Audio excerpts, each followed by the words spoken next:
say again? Essential personnel are to clear the controlled area for launch vehicle ordnance. 10, 9, 8, 7, 6, 5, 4, 3, 2, 1. Good luck and God.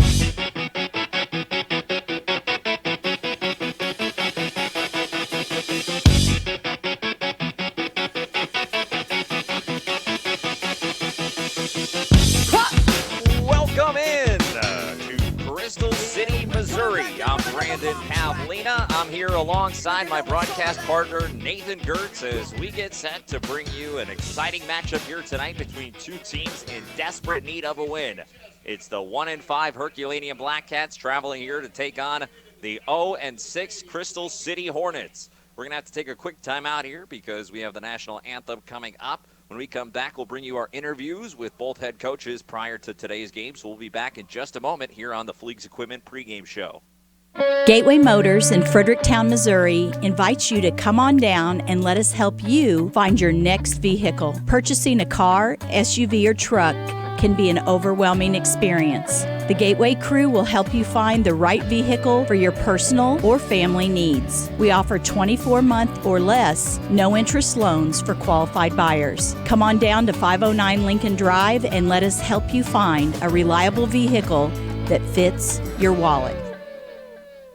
The Doe Run Company, providing the minerals and metals we need to power our future. Fall is here and winter is on the way. This is Randy from Gifford Lumber Company in Farmington, and we're always ready to help you get what you need no matter what the season may be. Plumbing, electrical, hardware, lumber, tools, and so much more. Stop by and see us. Check the Makita, Yeti, and Traeger grill inventory. We're Gifford Lumber Company, and we're hometown proud. Located on Batosi Street in Farmington. Gifford Lumber Company in Farmington, hometown proud. This is Dr. Karen Melton at Hearing Care Partners. We hope you don't miss a single thing this sports season. Stop by for a free hearing screening so you'll hear every play and the person sitting right next to you. One of the best parts of the game is chatting with old friends and making new ones. We wish all our local players a safe and healthy sports season. It's Hearing Care Partners. Find us online at hearingcarepartners.com.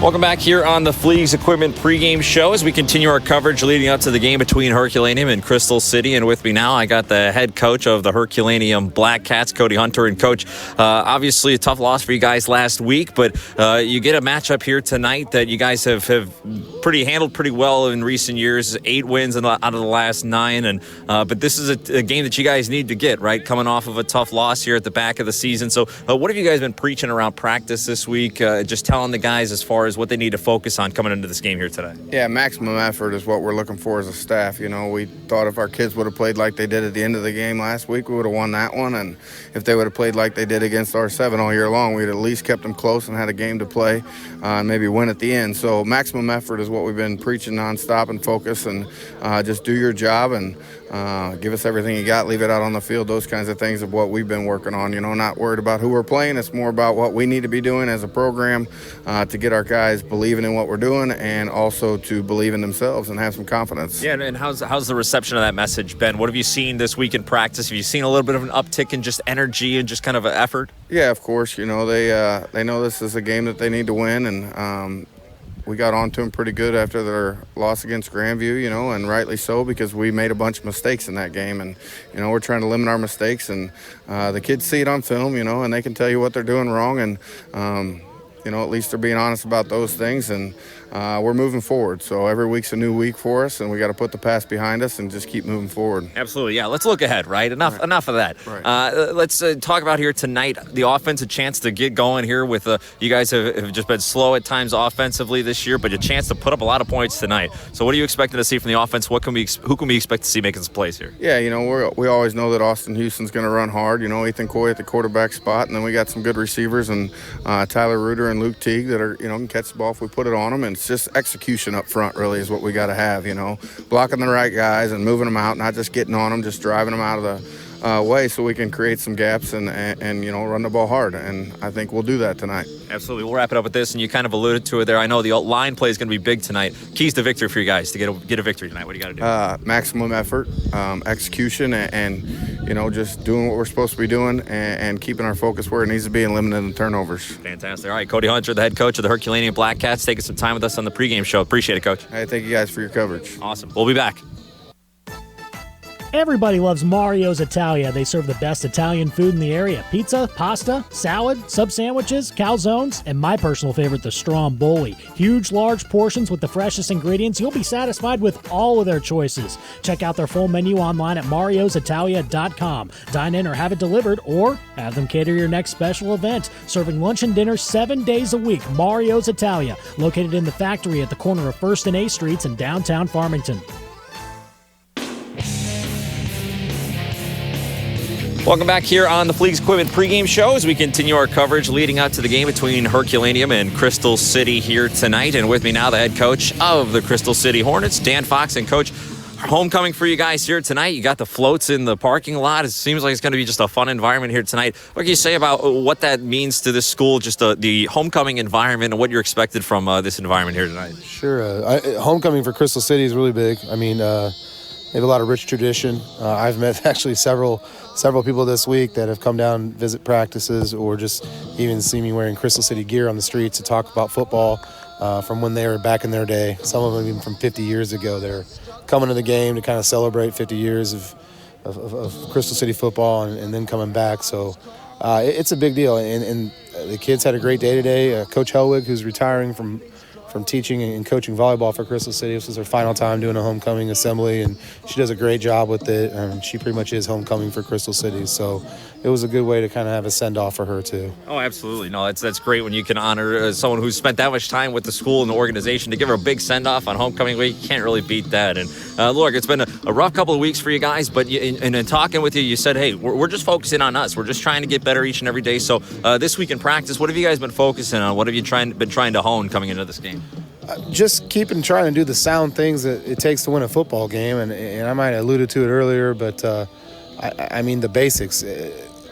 Tackling and blocking. Our kids know where to go. They lack, I guess, they lack the confidence that they can do it. We're not the biggest football program right now. We're not the most experienced. I've got several kids starting tonight that it's their first or second year of football ever. But, they tie their shoes, they put their pants on the same way these other kids do, and we're going to go out there and give everything we got. Yeah, I love the message that you've been giving to the guys too. Hey, take advantage every time you get to put the helmet and shoulder pads on, right? It's a special time and you get to come out here and play football, and you got to take advantage of it, especially on a homecoming night like this. Really a big night for you guys. So we'll just wrap it up with this.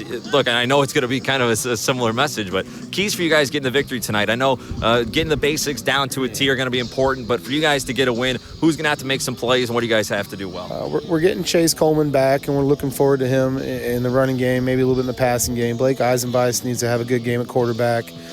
We need to be turnover-free, and we need to keep continuing. Our defense actually has created several turnovers throughout the year, and I believe one or two every game. So, I mean, we need to keep capitalizing on that. And when we do get a turnover,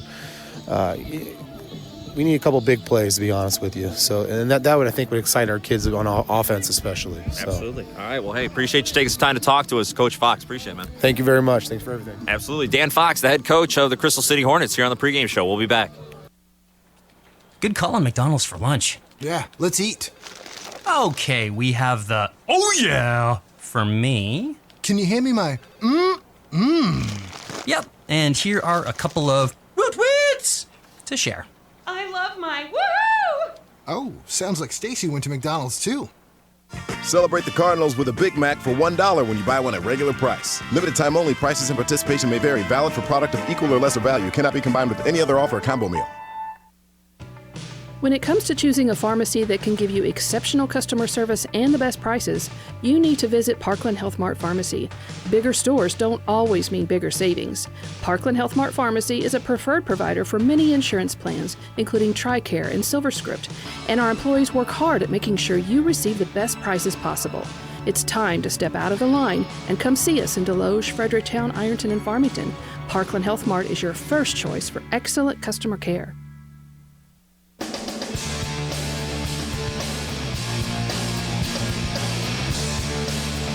Welcome back in here on the Fleegs Equipment pregame show. Fleegs Equipment in St. Genevieve and Leadington. Fleegs Equipment for all your lawn, farm, and garden equipment needs. Let their family serve your family. Highway 32 in St. Genevieve and on the Outer Service Road at the Leadington exit, or online 24/7 at Fleegs.com. I'm Brandon Pavlina. I'll be joined tonight on the broadcast alongside Nathan Gertz. Bit of a chilly night here tonight for Crystal City and Herculaneum here at Crystal City. And Nathan, as I've said several times here already, right off the top of the broadcast, both of these teams in desperate need of a win, with Herculaneum coming in at 1-5 and Crystal City at 0-6. It's just a big matchup for both sides here tonight. Yeah, and even if you can't get a win, it is a fantastic little building experience here as we get later in the year. In terms of what it just means competitively, both teams are also last in the district standings for their respective districts, and you want to avoid the number one seed at all costs in the first round of the playoffs. So this would be a big win to move them in that better direction. Like we said, though, a lot of chances for younger guys on both sides of the ball with two younger teams to get some more experience here at the end of the year. Yeah, you're absolutely right. Both teams really building toward the future here, but obviously a season still to finish out, and obviously both sides would love to get a win here in what is essentially a cross-town matchup here. Herculaneum, a bordering town here to Crystal City, so these two teams familiar with one another. They've grown up right bordering each other's town, so I'm sure a lot of familiarity. And here for Crystal City on their homecoming night, always a big time when you want to get a win. I know in talking with Coach Fox earlier in the week, he had mentioned that, look, it's always a lot more fun to get to go and have that homecoming dance after a win on Friday night. So a little extra motivation there for Crystal City to go get that done. Let's go ahead and thank some of our sponsors for making tonight's broadcast possible. Alpha Media in Farmington encourages you to stop by these fine businesses and thank them for making the broadcast tonight possible.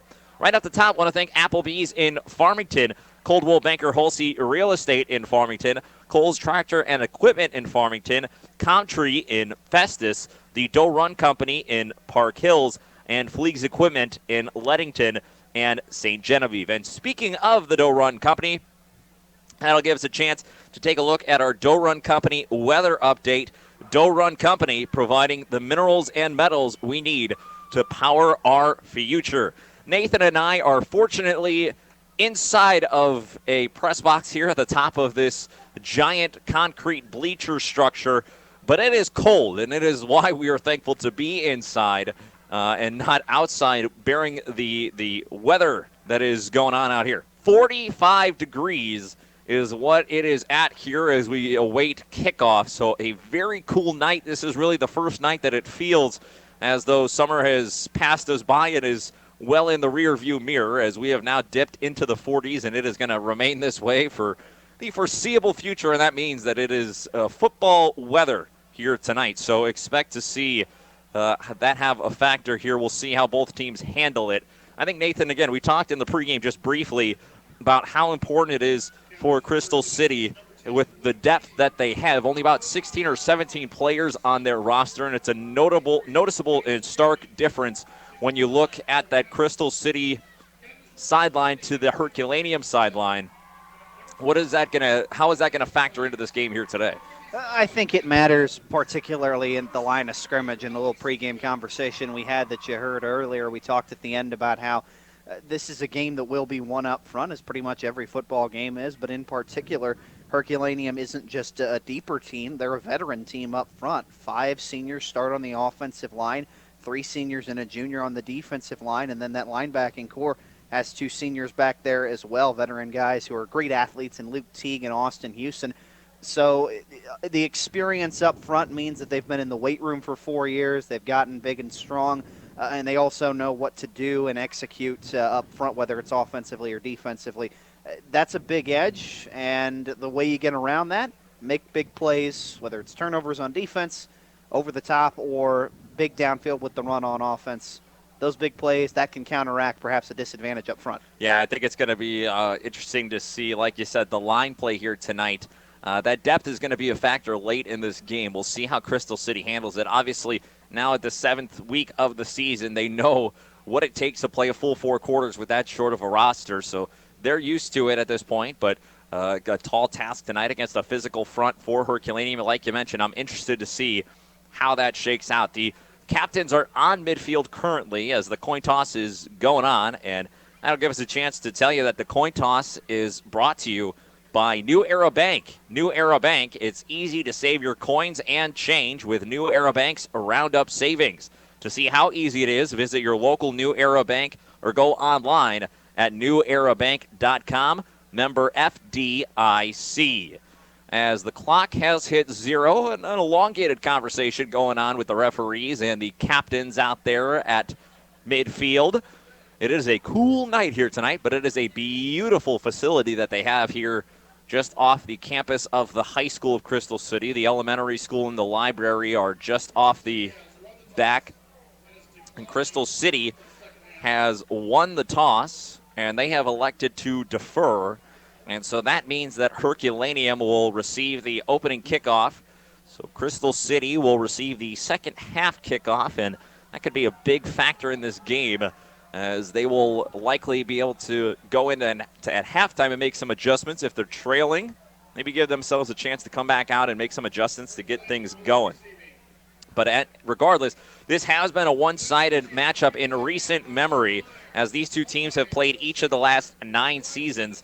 And over those 9 seasons, it's 8-1, Herculaneum leading the series. So 8 of the last 9 have gone to the way of the Blackcats. Crystal City's last win in this matchup coming back in 2011.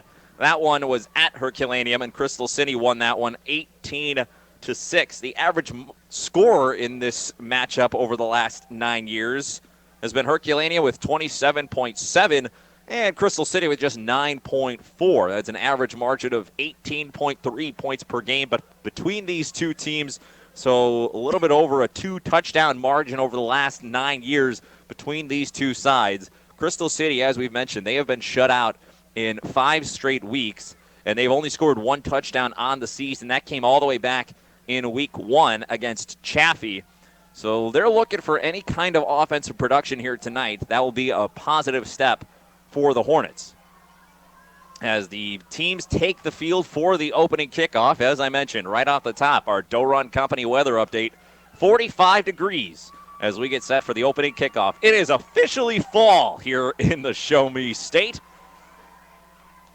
As the ball is teed up, the man that's going to send it away is Callaway Dashner. Back deep to return, Cole Myers. As Dashner sends it away, and it's going to be cooled in by Cole Myers on the near side. Makes a man miss, gets to the middle of the field, he gets through, he gets out past the 40, and he's down at the 45, making the 46-yard line, and that is where Herculaneum will start their opening drive. It's a great return right out of the gate for Cole Myers. And now the Herculaneum offense will take the field. Let's look at that starting group here quickly. Up front, the offensive line left to right, Nick Miles, Chance Jenkins, Cole Counts, Cole Struckhoff, and Isaac Tandy, all seniors on the offensive line. The receivers, Luke Teague, Elijah Fisher, and Tyler Reuter, those 3 all seniors as well. And then the tailbacks, you'll see Cody Gibson, Austin Houston, the star tailback, and Cole Myers. As the handoff goes to Houston, far side, he's got some room, and he gets to the second level and gets dragged down after a pickup of 9 on his first tote of the day.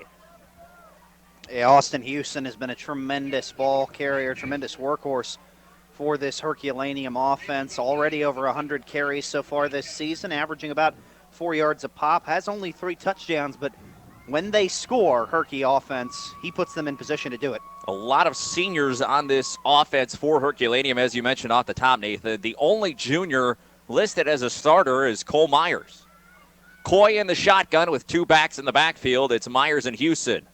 From the far side hash, going from right to left on your electronic devices. The handoff goes to Houston. Makes the first man miss to the second level. He makes another man miss. Far side, he gets up the field. He throws a stiff arm, and he gets dragged down inside the 30, down to about the 21-yard line.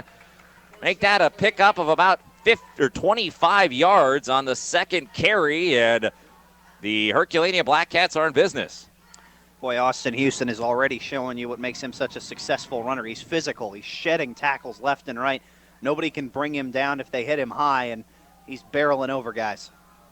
First and 10 now from the 21-yard line going in. Herculaneum with 2 men in the backfield and Coy in the shotgun. Houston goes in motion near side. They fake the give to Myers. They throw it out wide to Houston, and it's in and out of his hands as that one falls to the turf, but a flag is down as well. So we'll see what the call is as they try to run Houston out wide, Nathan, to throw a little bubble pass, just try to get him the ball in space. Look like a legal formation or a legal motion is the call. It is going to be declined by Crystal City. That'll set up a 2nd down and 10. Yeah, I like the play design on that, honestly, there, as they had Cole Myers set up as the tailback and showed read option there, trying to get the right tackle to collapse down, everybody on the far side of the field to worry about a run play, and then you flex Houston out to the weak side of the field. The problem was the throw just a little off, and even if he had caught that, I think he'd been wrapped up right away. Good coverage out there, far side of the field that time for the Crystal City defense. I think that is indeed Callaway Dashner out there helping making the play defensively. Yeah, Crystal City runs 5 defensive backs out there. We'll go through their defensive alignment here in just a moment. It's actually a 5-yard penalty, so 1st and 15 now from the 26. Coy in the shotgun with Myers and Houston in the backfield. They hand it to Houston, going right side, and he is hit and taken down. Short gain of about 3 yards on the carry, and that'll make it 2nd down. Here's the defensive alignment for Crystal City. As I mentioned, they have 5 DBs, 3 linebackers, and 3 down linemen. The linemen, Riley Stevens, Ian Raftery, and Joe Alley. In the linebacking core, it's Adam Mills, Joe Schubert, and Gavin Grass. And then in the secondary, Jason Moyer, Sam Smith, Blake Eisenbeis, Ian Holdinghausen, and Callaway Dashner. As they fake the give, they go over the top, the pass, and it's too tall as Luke Teague was wide open with no one within 5 yards of him. But the pass is offline, and that'll set up a 3rd down. Boy, they not only ran play action, but I think Crystal City sent the house on an all-out blitz, and the result is Luke Teague from the slot is wide open. You just got to perfectly drop it in. You don't even have to hit him on the numbers, just loft it up there, and it was just a little too tall that time from Ethan Coy. Yeah, too tall, too strong, and got to just give your guy a chance. 3rd down and 12 going in on the 22. And they're going to give it near side to Houston. Trying to get to the edge. He gets there. He gets through. He breaks a tackle, and he rumbles into the end zone. Touchdown, Herculaneum. A 21-yard scamper for Austin Houston. His 4th touchdown of the season. And right away on the opening drive, Herculaneum drives down and punches it in for 6. Very impressive march there for Herculaneum, and really an impressive one-man march if you think about it for Austin Houston. He made most of the big plays. They tried to go away from him on the ground game and came up with back-to-back plays that didn't work. Trusted it on 3rd and 15, and he waltzed in for the score. And they're going to go for 2 here, Nathan, as Coy comes up under center. He fakes the give, rolls out to the right, looking to pass. He tucks to run. He spins out, and he gets hit down, and he'll be short of the line to gain. He does not reach the end zone, so the 2-point attempt winds up no good, and it's 6-0 here in the 1st. That was a really nice job by Ethan Coy to try to make something out of nothing. I think they expected that to work like a naked bootleg rolling out to his right that time, but there was nothing there. It was well covered by the Crystal City defense, so he had to eat it. Nonetheless, good start for Herculaneum. Let's go ahead and take a look at that Gilster Mary Lee drive recap, Nathan. 6 plays, 54 yards, took about 1 minute and 53 seconds. So an excellent job there. Austin Houston, of course, capping it off with the touchdown run, and I think 4 of the plays on that drive were carries for him. He had a very nice start to this game. Indeed it was. 4 carries for Austin Houston, 58 yards. That's an average, let's do some quick math, about 14.5 yards per carry, if my math is right just quickly in my head. That's a pretty fantastic start. And, of course, Gilster Mary Lee provides our drive recaps, and Gilster Mary Lee hiring Class A CDL drivers and graduates, benefits, and bonuses. Call Mike Welker, 1-800-851-5371. As Herculaneum will now get out to send it away for their first kickoff. As back deep to return, it's Dashner alongside Kyle Schomburg as the kick is away, and it is a bouncer, and it's picked up by Dashner. He cuts back, and he's going to be taken down right at the 30-yard line. And that'll be where the Hornets will begin their first drive of the day. And let's take a look at how they align offensively. For Crystal City up front, left to right on the offensive line, Joe Schubert, the left tackle, Joe Alley, the left guard, Riley Stevens, the center, Ian Raftery, the right guard, Adam Mills, the right tackle. The receivers, 3 of them, Callaway Dashner, Jason Moyer, and Sam Smith. Your tailbacks are Gavin Grass and Chase Coleman. And the starting quarterback, senior Blake Eisenbeis. As they come out with 2 receivers to the right, 1 to the left, tight end near side. Eisenbeis back to pass. He's looking deep on the first play over the top, and it's incomplete as they were looking for Callaway Dashner over the top. But good coverage there. Ethan Coy was in the vicinity. Yeah, not afraid to spread it out and try to hit some big plays, and I don't blame Dan Fox at all. An offense looking to generate any sort of points and any sort of big plays. Might as well try and take your shot one-on-one in man coverage. There wasn't safety help coming over the top. It was just a little bit too long of a throw that time from Eisenbeis. Yeah, as you mentioned, it was just one-on-one coverage. Ethan Coy against Callaway Dashner, and just a bit of an overthrow. 2nd down and 10 as the Hornets go from left to right on your electronic devices. Back to pass, Eisenbeis. Now he scrambles out. Flag is down as he hits the turf with a baseball slide. And he will be down there. Short gain, maybe 3 yards, but the flag is going to go against Crystal City. And looked like it was a hold. Yeah, that was thrown in the vicinity back behind the line of scrimmage, where that's 90% of the time going to be a hold, and you can confirm it as now Austin Houston is talking with the head official about whether or not they're going to go ahead and accept this penalty, because that was a little short gain on that run there by Eisenbeis scrambling out of the pocket. It's going to be about 3rd and 6 if they don't take it, but it looks like they will to back this up and make this 2nd and probably close to 20. So after the 10-yard holding penalty sets Crystal City back, and that's their first penalty of the game. It's now 2nd down and about 21 to go as the hold came about a yard deep into the play. So 2nd down and 20 on the scoreboard. It's about 21. Just eyeballing it here off of where we are. As Crystal City comes out, 2 receivers to either side of the formation out wide. Running back in the backfield is Gavin Grass. Eisenbeis in the pistol. The snap is good, and they're going to pitch it to Grass, far side. On the outside, he gets hit hard and taken down. As right there on the tackle, Elijah Fisher, the cornerback, coming up to make the play. So a short gain on 1st down sets up a 3rd and long.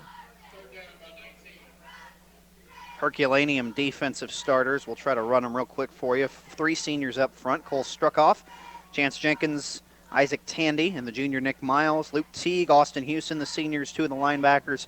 Cody Gibson, a sophomore, has been good at middle linebacker for them the last 2 years. Cole Myers, a junior, out there as well. Tyler Reuter and Elijah Fisher, both seniors, are the corners, and Ethan Coy, a senior, will play a little bit of one-on-one defensive back, but he'll play a lot of free safety too. Yeah, they'll get some rotation going in there. As Eisenbeis, the snap is botched, but he is able to corral it in, and he falls forward after recovering what almost was a snap that got over his head. He does pick up about 4 yards, so a positive gain on a very dangerous play, but it sets up a 4th down. This be an interesting call here. I think you almost certainly have to punt deep in your own territory. Unfortunate that holding call backs you up, but that's the way it goes. Now you got to play field position. Hope your defense can get a stop. Eisenbeis is the punter. Back deep to return is Ethan Coy. Snap is good, and the punt is away, but it's not very deep, as it'll rattle down inside of the 50, actually inside of the 45 on their own side of the field, as it'll be tapped down actually right at the 41. So not a very deep punt, only about 20 yards gained in yardage. And so Herculaneum will have good starting field position as they come out for their 2nd drive. And if it's anything like their first drive, Nathan, this could be a quick drive as well, as they marched right down the field on their opening possession. If it's anything like their first drive, Austin Houston's going to touch the ball quite a bit, although I don't see him out there to start this series. And if it's going to be like their last drive, the success will come by running the football. They were able to get out on the edge with the run game and really succeed on that opening possession. Tight formation with 2 tight ends and 2 wings to the right. It's Houston alongside the other running back, but they're going to pitch it out deep to Reuter as Reuter trying to get to the edge. He gets there, makes one man miss, spins, and he gets taken down. Gain there of about 8 yards as the pitch play to the right side gets outside and finds some room. Well, that was such a deep pitch that it took one hop to Reuter off the grass before he was able to hang on to it, but it took a friendly hop, and he fielded it clean and was able to get upfield and make a nice little gain there on first down. So it's 2nd down and 2 is now coming out. Myers and Houston once again in the backfield. Tight end to the left of the formation with 2 receivers split out wide. Coy in the pistol with Houston behind him. And that's where they're going to give it as Houston takes it up the gut. He makes one man miss and he's gone. House call as Austin Houston takes it to the house. That one from 33 yards out. Houston made one guy miss near the line of scrimmage and had nothing but daylight ahead of him. And just like that, Austin Houston, 5 carries, 2 touchdowns, and well over 80 yards. Fantastic job there. The right side of the offensive line so far. Cole Struckoff and Isaac Tandy, a pair of seniors for Herculaneum. I mean, they're bulldozing huge holes. And like you said, all it was going to take was making one man miss. Nice little cutback move by Houston did the job. And they're going to go for 2 once again. They're up 12-0. As the snap good, Coy thought about giving it. Instead, he keeps it himself, and he knifes into the end zone for the 2-point conversion. 14-0 the score here quickly. Let's take a timeout. When we come back, we'll continue our coverage here with, let's stick here for just a moment. Flag down on the field. So we will see what the call is because that could change things. And indeed, it is going to be a hold on Herculaneum. So we try to get out of here a little quick there, Nathan, but flag is going to reset things as instead of it being 14-0, it'll remain 12-0, and Herculaneum will have to come out and try again, but now they'll be back at the 12-yard line. The good news is this gives a passing game that hasn't had a lot of chances this year and has been a little turnover prone. Maybe an opportunity to spread it out, throw the ball here. So you're going to be backed up, needing about 15 yards or so. Let's see what Ethan Coy can do as a slinger. So Coy comes out in the shotgun.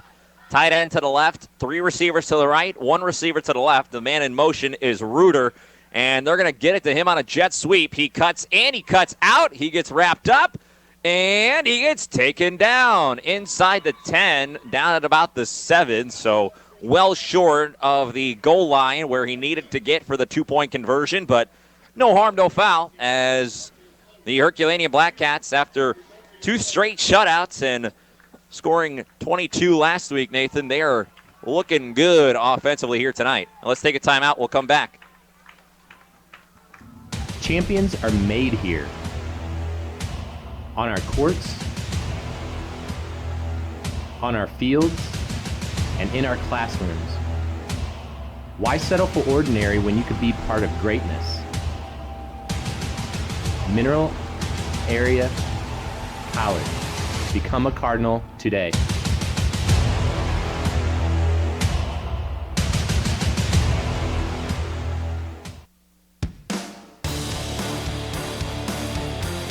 That drive started at about the 41-42 yard line, and Herculaneum wasted very little time in marching right down the field. Capped off by a 31-yard scamper. Austin Houston with 2 touchdowns. Nathan, you want to give a quick drive recap? And we'll get to the kickoff first, as the kickoff is sent away, and it's going to be picked up on the far side there. And once again, it's Kyle Schomburg who takes it up, and it gets taken down past the 20 to about the 22. Nathan, Gilster-Mary Lee drive recap. 2 plays, it looks like 54 seconds that time, or 2 plays, 58 yards in 54 seconds, and obviously Austin Houston continuing to do the job. But don't discount that now we're seeing guys like Tyler Reuter get to touch the football as well. Looks like everybody's going to get involved tonight for Herculaneum offensively.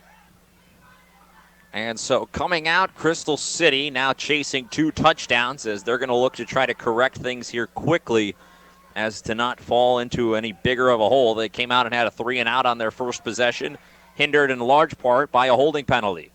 As the handoff is going to go up the gut to freshman Gavin Grass, and he'll gain maybe a yard before he is taken down. Nathan, go ahead. I was just going to say, Gavin Grass, an example of the youth for this bunch, kids that are getting a chance to play right away. 2 sophomores on the starting on the offensive line, Joe Schubert and Joe Alley. Callaway Dashner is just a sophomore. So there's a lot of kids that are getting their first opportunities to play varsity ball for Crystal City that we'll be seeing in the coming years. Interested to see how they handle things deeper into that kind of first year of real varsity action. Yeah, that was pretty much what I was going to mention to you. I was going to say Gavin Grass, just a freshman, getting to see some varsity time here as Eisenbeis fakes the pitch, and he takes it up the gut himself. Picks up about 6 yards on the carry, and that'll set up a 3rd and manageable. That was a really nice play design that time, as they've been pretty much going with the straight handoff when it's been designed that way to the running back. So they fake the toss, sweep, and nice job by the interior of that Crystal City offensive line. Riley Stevens, Joe Alley, Ian Raftery opening up a big hole for Eisenbeis to get it to 3rd and a nice little spot, as he said. So now a big play here on 3rd down and 3 from their own 33-yard line. Eisenbeis in the pistol, snap good. He takes it, tries to get to the outside. Now he's got to try to knife his way through traffic, and he's not going to find enough real estate. He might have gained about a yard, if that, and he is taken down, so that sets up a 4th down and about 3.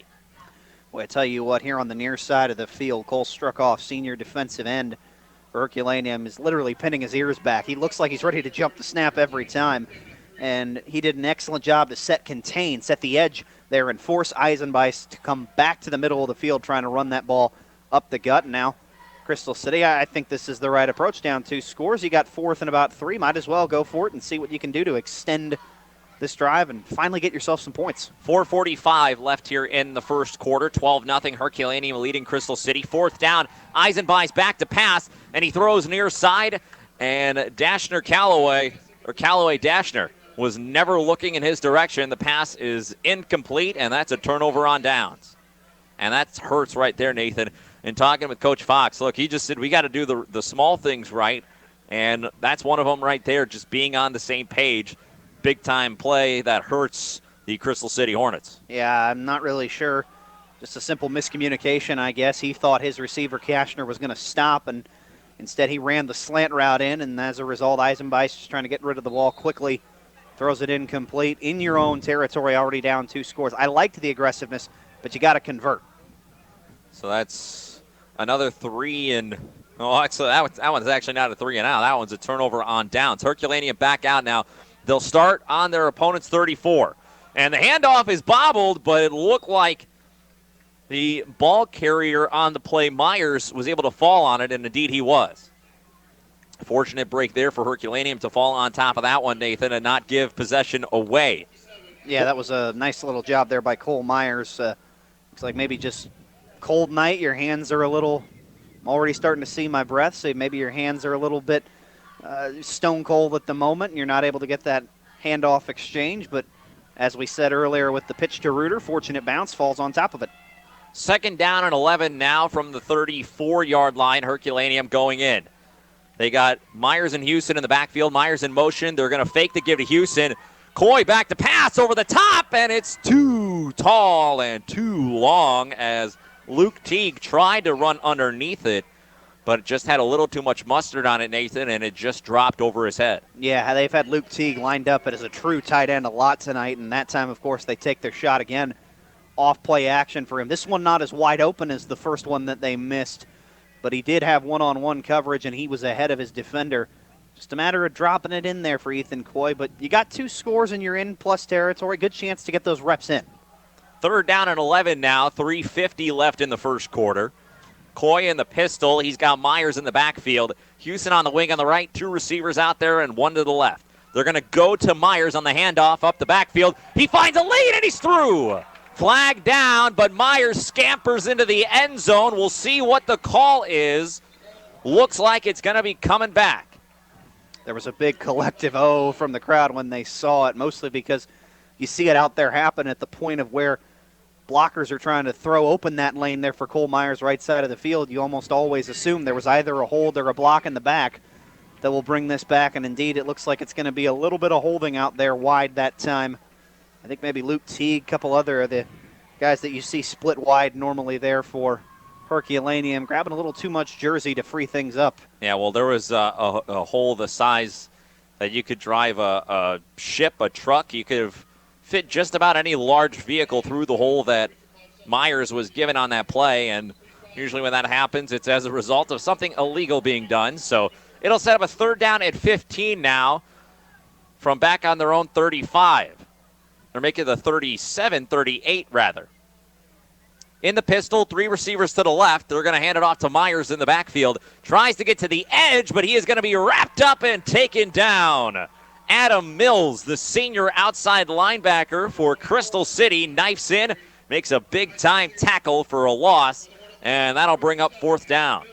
Yeah, nice job that time by Mills. He had that thing completely sniffed out and never gave up the edge as Myers was trying to get around the left corner. Great tackle in the backfield for loss and a nice stop there by the Crystal City defense. Yeah, that was a big-time stop, a much-needed one, and they were aided by the penalty, but you'll take it any way you could get it. Houston back to punt now.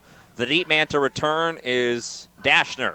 Short punt, rolling toward the out-of-bounds line. It'll dip down inside of the 20, down to about the 11-yard line is where it'll be touched down, and that'll be where Crystal City will start their drive. So a long way to go, Nathan. Quick timeout. We'll be back in just a moment. Let's check in with Josh Harris now, the owner of Midwest Sports Center in Farmington and in Poplar Bluff. In addition to having a great selection of on-the-road, off-the-road, and on-the-water vehicles, Josh, you also have great financing, don't you? We do. You know what? If you're looking for great financing, we got rates as low as 0%. If you've had a few bumps on the road of life, we can take care of you on financing there. We've got financing for everyone. Payments as low as $99 a month on four-wheel drive ATVs right now. Stop us, see us at 124 Walker Drive, Farmington. Crystal City starting with possession on their own 11. The snap goes back to the quarterback, Eisenbeis. Quick pitch near side, but taken down quickly is Gavin Grass, and that'll set up a 2nd down and 12. So they tried to run the pitch near side, Nathan, on the first play of the drive. Looked like they might have had it for a moment, but a good recovery there. Good tackle by Tyler Reuter on the outside. And after a loss, it's 2nd and 12. Nice little play out there on the edge. Herculaneum has really shown off their speed defensively. See what Crystal City can do to counter that. 2nd and 12. They have 2 running backs in the backfield, 2 receivers split out wide, and a wingback. Snap is bobbled, and it goes over the head of the quarterback, Eisenbeis, and into the end zone, and it is recovered by Herculaneum. It is a touchdown. As Herculaneum's defense reacted quickly, and right there to fall on it, looked like it was Nick Miles who comes up with the fumble recovery touchdown. Nick Miles, the junior defensive lineman, gets a gift-wrapped touchdown as he falls on it in the end zone, and that puts Herculaneum up by 3 scores. Well, on the flip side, poor Blake Eisenbeis, he wasn't ready for the snap. There was confusion about whether or not they were going to go. They were getting signals from the sideline. Center just chucked it, hit him right in the face mask, and bounds into the end zone. Nice heads-up play by Miles to fall on top of the loose ball. 2-point conversion. They're going to hand it off to Houston. He dodges the first wave, and he is driven into the end zone by a teammate as he is in. 2-point conversion is good. That's the first 2-point conversion that they have converted today, but regardless, it's set up by a nice fumble recovery touchdown, and Herculaneum now leads 20-0. Yeah, just a tremendous start for Herculaneum. They've gotten to do everything they wanted to running the football, and they've been able to take some shots off play action, even if they haven't hit one just yet. They're getting the looks that they want, throwing the football off of play action fake, and then defensively, there's been little to nothing happening for Crystal City moving the football, and they pounce there on another bad snap. A couple of them have not been great. Back to Eisenbeis, and this time that one deflecting off his face into the end zone. And Nick Miles pouncing on top of that one. Great moment there for the junior defensive lineman. We're here in the Mineral Area College broadcast booth. I'm Brandon Pavlina alongside Nathan Gertz. Mineral Area College is your next step. 20-0 Herculaneum in the first quarter. 2 minutes and 3 seconds left on the clock in the first quarter. The kickoff is sent away. It'll be fielded on the far side by Schaumburg as he'll try to find some real estate, but he is going to be swarmed and taken down. Nice tackle there on special teams as it was Lucas Barr, the freshman, getting in there to make the tackle. And as a result, that'll set up things for Crystal City to begin their drive from their own 30-yard line. Pretty good starting field position here, considering where they have had drives begin.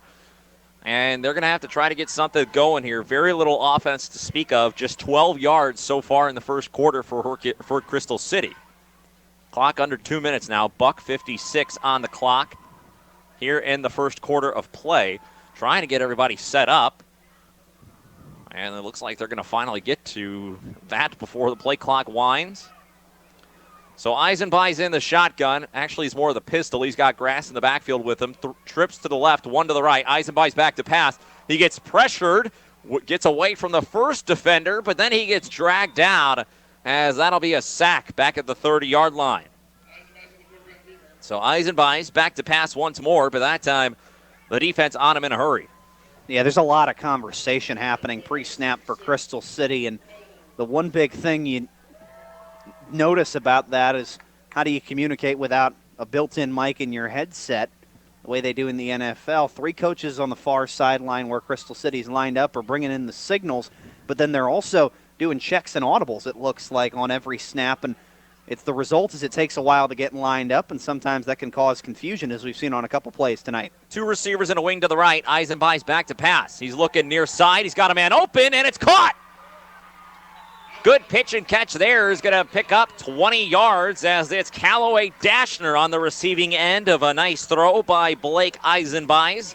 And that has Crystal City in business after a pickup of 23 yards. Well, and that's the reason that you do all that work with the coaches and all those, looks pre-snap and all the checks and audibles, and that's why you spread it out and throw it up, is because you got an athlete like Callaway Dashner that you can go up top to. They did there on the jump ball here near side, and he goes up and makes a big play. 2 receivers split out wide, wing to the right, two running backs in the backfield. Eisenbeis gets the snap, the give, and the ball is on the turf. And it is recovered by the Blackcats. Chase Coleman was the man who they put the ball into the belly of, but I don't think he ever knew that the ball was supposed to be coming his way, because he took off and the ball was pretty much immediately on the ground. So some miscommunication there, a fumble, and another turnover, as now Herculaneum takes over possession, and they'll be on their own 47-yard line. Yeah, and I give credit more than anything to Cole Struckoff on the point of the handoff, being aware that it was a middle mess. He gets his hand in to knock it away, and then the big nose tackle, Chance Jenkins, falls on top of it. Another great play by Herculaneum. Again, we mentioned in pregame, win the line of scrimmage, win the game. They're doing that right now. So 20-0 here in the first quarter, 38.7 seconds left on the clock. And the handoff is going to go toward one of the littler guys back there. Tyler Reuter takes it, puts his head down, picks up 1.5 yards on what will be his second carry of the evening. That time they had him lined up in the backfield after initially his first carry coming from more of a jet sweep motion. We'll see if Herculaneum is going to run another play here, or if they're going to just let this clock wind. 15 seconds, looks like they're going to let it wind. So with that, Nathan, we'll have a chance to take a look here quickly at some of our Presbyterian Manor stats. Presbyterian Manor, the way you want to live. FarmingtonPresbyterianManor.org. In that first half, Herculaneum with 96 rushing yards, 89 of them to Austin Houston. No completions for the Blackcats. And for Crystal City, 23 yards through the air, 14 on the ground. And it's 20-0 on the scoreboard. Timeout. We'll be back. Herculaneum leads Crystal City here on the MyMo Info Sports Stream. What was that noise? What's she out there doing? Flying around on her broom again. Clarissa, what you doing on that new Hustler mower? Easy, Mower Mouse. I'm taking it for a spin. Mowing the grass. Hello? It may be October, but mowing season isn't over. There's still plenty of grass to cut down, maintain, and here, I thought you were out here flying around on your broom again. Turns out you're just mowing and blowing out the competition. That's right, Jason. Everybody deserves the fast-moving flight a Hustler mower provides and the low price we can offer here at Fliggs. That will blow out all the competition. See us today at Fliggs Equipment in St. Genevieve on Highway 32 and on the Outer Service Road in Leadington, just off Highway 67. Online 24/7 at Fliggs.com. Fliggs Equipment. Let our family serve your family.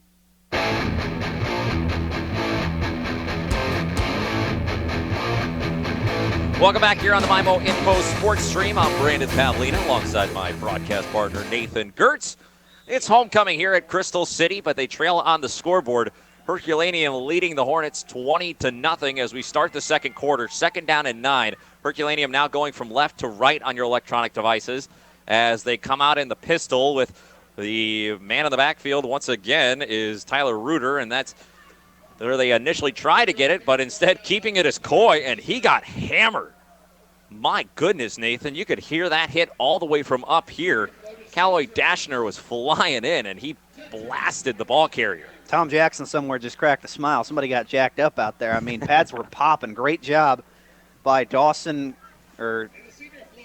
Dashner to come over here and help out Jason Moyer to make that play, and a good job by Sam Smith as well. Couple different hats to the ball. That's what Crystal City needs to do defensively, and the result, you force 3rd and medium in a situation where Herculaneum probably going to have to spread it out and throw it.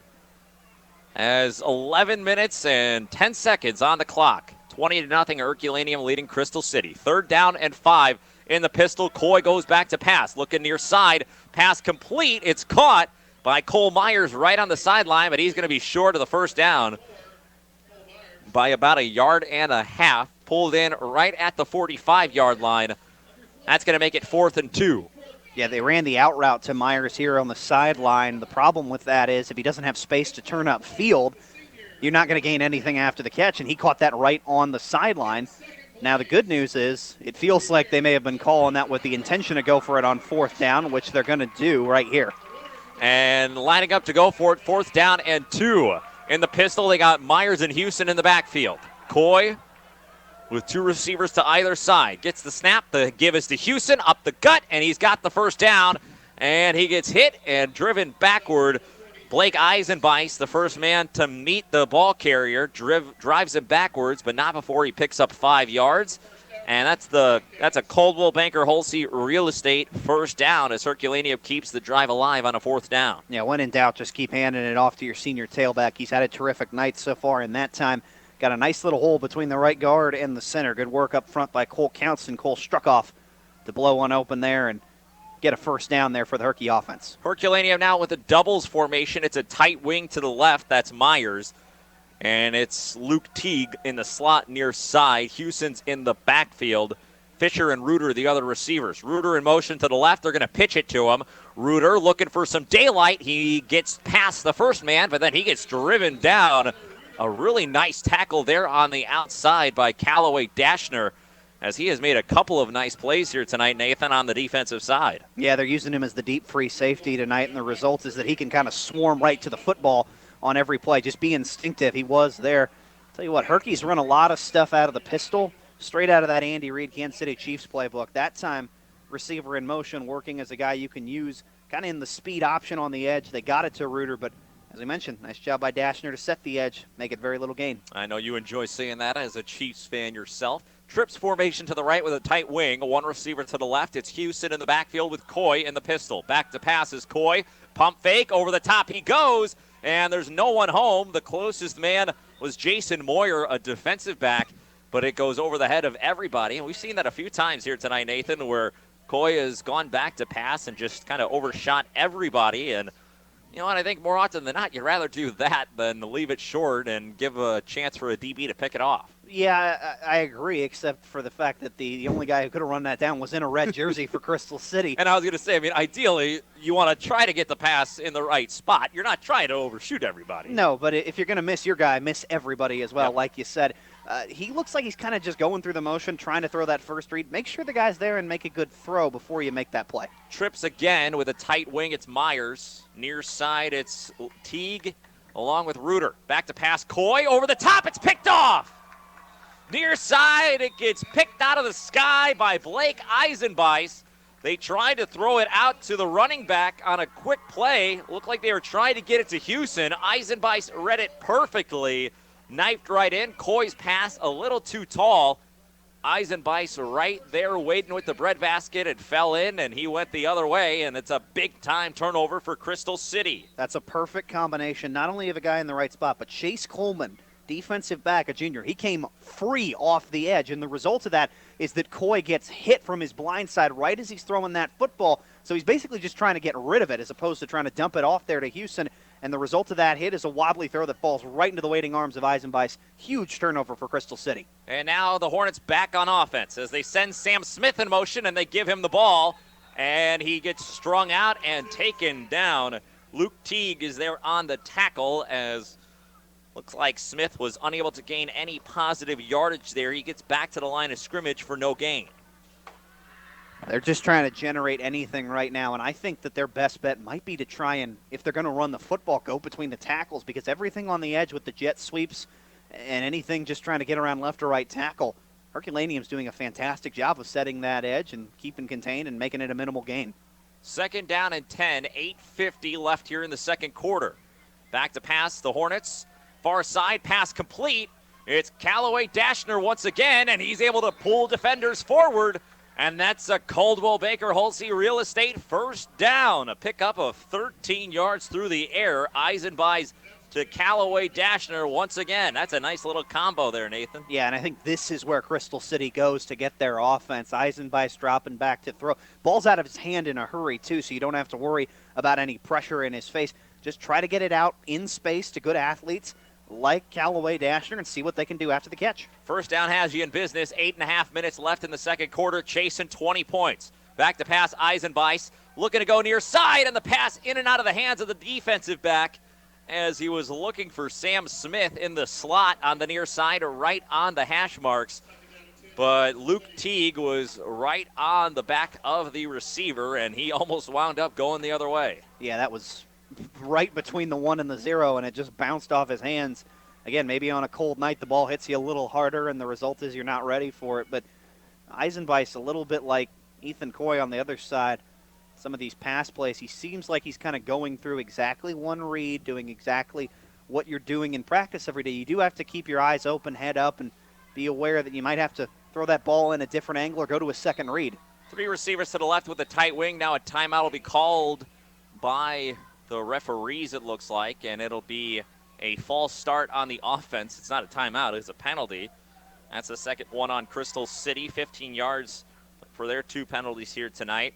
And we'll have a check of our Patsy's Furniture, or not the Patsy's Furniture, our Parkland Health Mart Pharmacy scoreboard. We'll take a look at some scores when we have a moment to tell you about what else is going on around our area.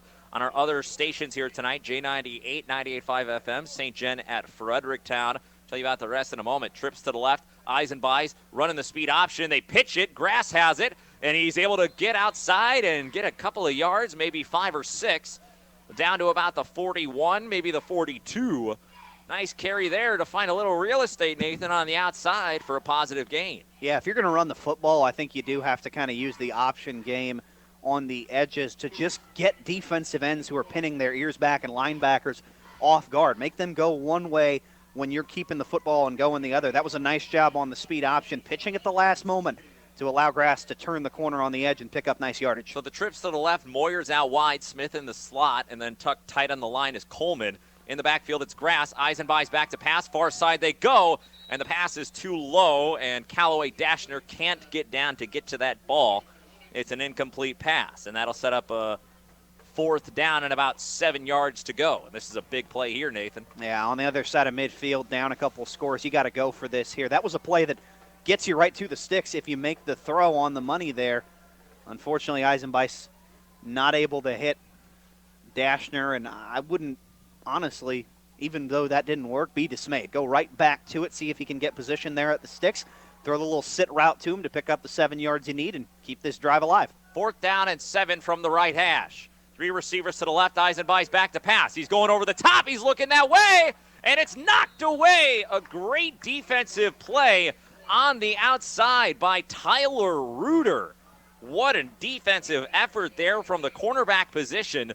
as that was a beautiful throw, Nathan, right into the arms of the receiver, but Tyler Reuter laid out at the last second to get a hand on that pass and knock it away. Well, so much for playing conservative and just trying to get the yardage you need. They went for the one-on-one deep bomb, and they had it. As you said, it was just a tremendous defensive play to get in front of that and break that up.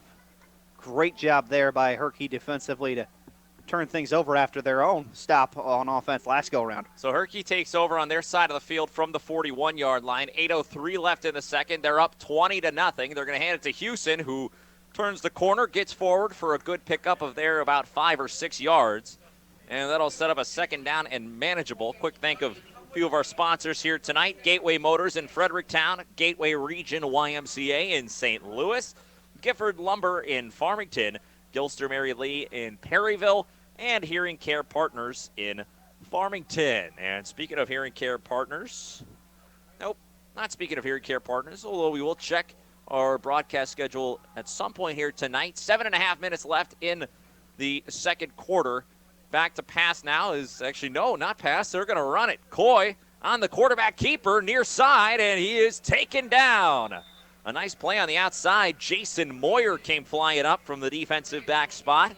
Made a tackle on the quarterback in the backfield, and that's what you like to see, Nathan, those DBs playing aggressive. Yeah, good stuff there from Crystal City defense. They've really settled in the second quarter. We'll quickly check your Parkland Health Mart Pharmacy scoreboard. Over on J98, 98.5 FM, Fredericktown having homecoming. They're leading St. Genevieve 14-7 on AM 800 KREI. The Farmington Knights lead Sykeston 21-0. Other scores from our area. Central with a 16-14 lead over Potosi. And over on AM 1400 KJF, Hillsboro, the early 8-0 lead on DeSoto. 6:35 left in the second. Herculaneum leads 20-0. They have possession, 3rd down and 7. In the pistol with Houston in the backfield. Coy with the play action. Back to pass. He's got a man wide open, and he's got him. But he is tackled, and he'll be brought down. It's Coy to Teague. That time they make the connection, but a flag is down. It would be a gain of about 22, 23 yards through the air if it stands, but it doesn't look like it's going to. Had the ineligible receiver downfield that time, as maybe one or two of the linemen getting a little too far downfield with their blocking. That play fake was long and developing. As you said, it ultimately worked. They again had Luke Teague open. This time Coy hit him. You just can't have that penalty that wipes it all out. So a couple different times on play action we've said it. Herculaneum has had it there with the deep throw on play action. They just haven't been able to make the play successfully work. Reminder that our scoreboard updates are brought to you by Parkland Health Mart Pharmacy. Parkland Health Mart Pharmacy, committed to improving the health of their patients and positively impacting the communities they serve. We'll check the scoreboard again before we head to halftime. But you're going to want to stick around for our Midwest Sports Center halftime show as well. McCoy, the give to Houston. Far side, he's got a little room, but he is going to be hit and taken down. He does get the first down after a carry of 12.5 yards on 3rd and 12.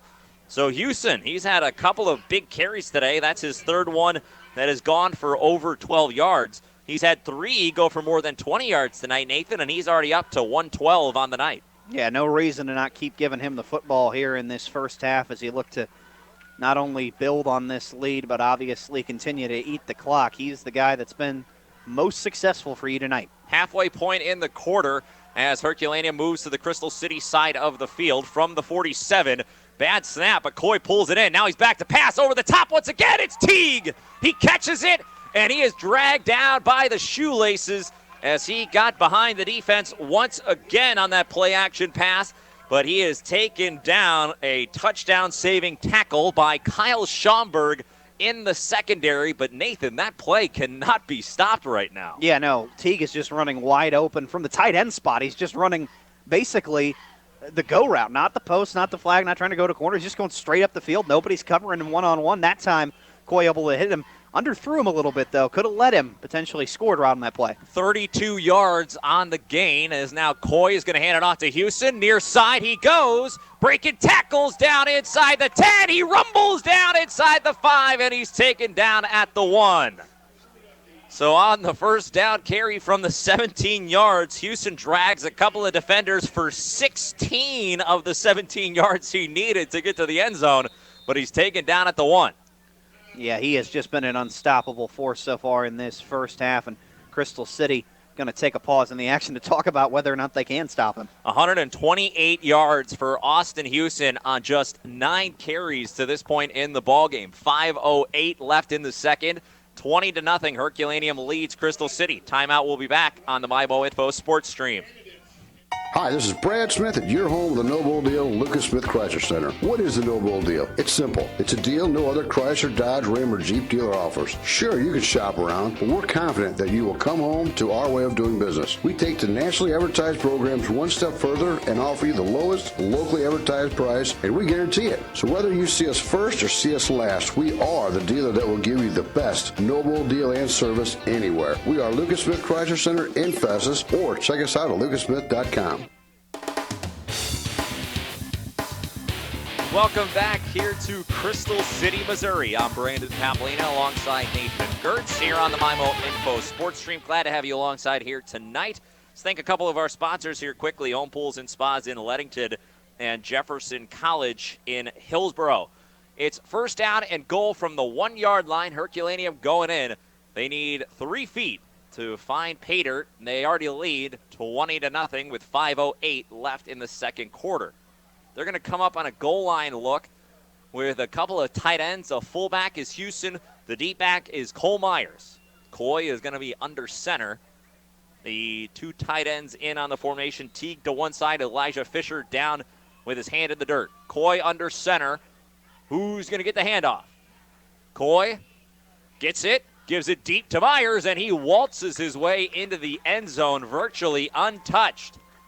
A 1-yard touchdown run. Cole Myers finds pay dirt, and with it, 5:05 left in the third quarter. Herculaneum has taken a 26-0 lead pending the extra point. Yeah, just an excellent job of that offensive line. Again, just blowing Crystal City off the point of attack. Great work up front. Nick Miles, Chance Jenkins, Cole Counts, Cole Struckoff, Isaac Tandy. All 5 of them seniors, all 5 of them really just churning and pushing so far tonight for Herky. And they'll go for 2 once again to try to make it 28-0. It's Coy who's going to give it to Houston, but he is met immediately. And a great play. Adam Mills once again gets into the backfield for Crystal City and wraps up the ball carrier. There is nowhere to go. So we'll take a quick timeout, 30-second timeout, brought to you by McDonald's. We'll be back in just a moment. For 57 years, the staff at Farmington Presbyterian Manor have dedicated ourselves to providing our community the best independent living, assisted living, skilled nursing, memory care, and short-term rehab. We are proud to be part of the Parkland community and provide the quality health care you deserve. Call 573-756-6768 today and schedule a visit to find out more about Farmington Presbyterian Manor. Welcome back here on the MyMo Info Sports Stream. That timeout brought to you by McDonald's, where your Egg McMuffin is always made with a freshly cracked egg. Another great reason to wake up to the favorites you love. McDonald's in Farmington. I haven't had some McDonald's breakfast in a while, Nathan. I think about it all the time. I'll tell you what, man, you can't really beat that Mickey D's B. Anyway, 5:04 left in the second quarter, 26-0. Herculaneum leads over Crystal City, and Crystal City will receive the kickoff. Back there to return is Callaway Dashner, and he gets it, and he's got a little room. He gets to the outside on the far side, and he gets dragged down. Tyler Reuter there on the tackle on special teams. A nice play, and that'll set up Crystal City at about the 36-yard line. Well, we've seen a couple nice things from this Crystal City offense in this first half. They've been able to make some plays, moving the football, particularly passing the ball. The combination of Blake Eisenbeis and Callaway Dashner has made a couple of nice plays. I think you got to go back to that here at the end of the first half. Simultaneously, you'd like to see a little bit something more from your run game. Yeah, as you mentioned, 35-plus yards through the air for Callaway Dashner. Now the snap is low, and it's on the dirt. And Blake Eisenbeis just has to fall on it to save what could have been another turnover right there, but Eisenbei's wise to it. He falls on it quickly, but it's going to move Crystal City back a loss of 7 yards on the play. That's not what you want to have happen in this situation, Nathan. Snap center exchange has been a little messy all night long, and that once again, a little too low there for Eisenbeis, falls on top of it and has to eat that play. So Eisenbeis in the pistol, and now the snap is over his head, and it's a race for the football. And who's going to get there? Ball squirts away, and now Teague falls on it in the end zone. Another defensive touchdown for Herculaneum. This time, it's Luke Teague who is able to fall on the fumble in the end zone for a touchdown. That makes it 32-0 here in the first half. Boy, tremendous job. We've mentioned the snap exchange has been a problem, but Herculaneum has pounced on the football. They've made some plays. That was a great job, I think, initially up front by Chance Jenkins to kind of fight to get to the football right away with Eisenbeis. The result of their collision is the ball squirts away even further. It's the Dave Casper Holy Roller play, and Luke Teague falls on the loose ball in the end zone.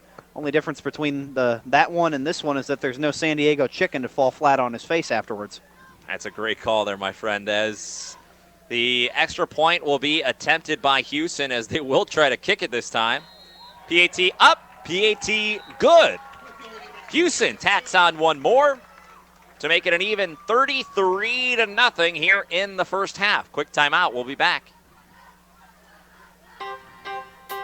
You love to shop at Patsy's. Hi, this is Chris with Patsy's Furniture, inviting everyone to stop by and help us celebrate Patsy's Furniture's 17th year anniversary. We have enjoyed meeting you and want to say thank you.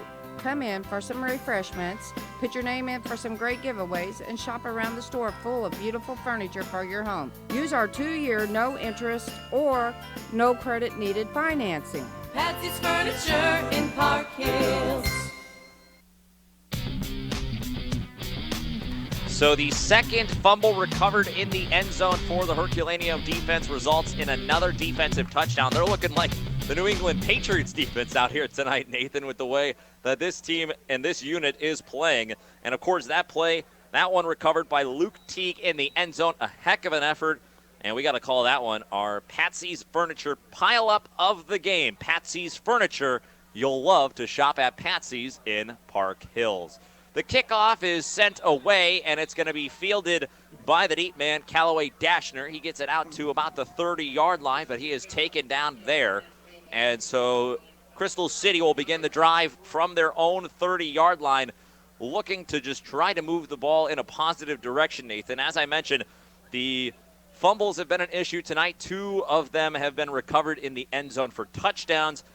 That is not the recipe for success if you want to try to be moving the ball in the right direction. No, and the recipe for success for any football team does start with a good, clean snap. So we'll see if they can get a couple of those off and then start making some plays. 3 receivers to the right with a tight wing. Eisenbeis back to pass. Far side he goes. Pass is caught.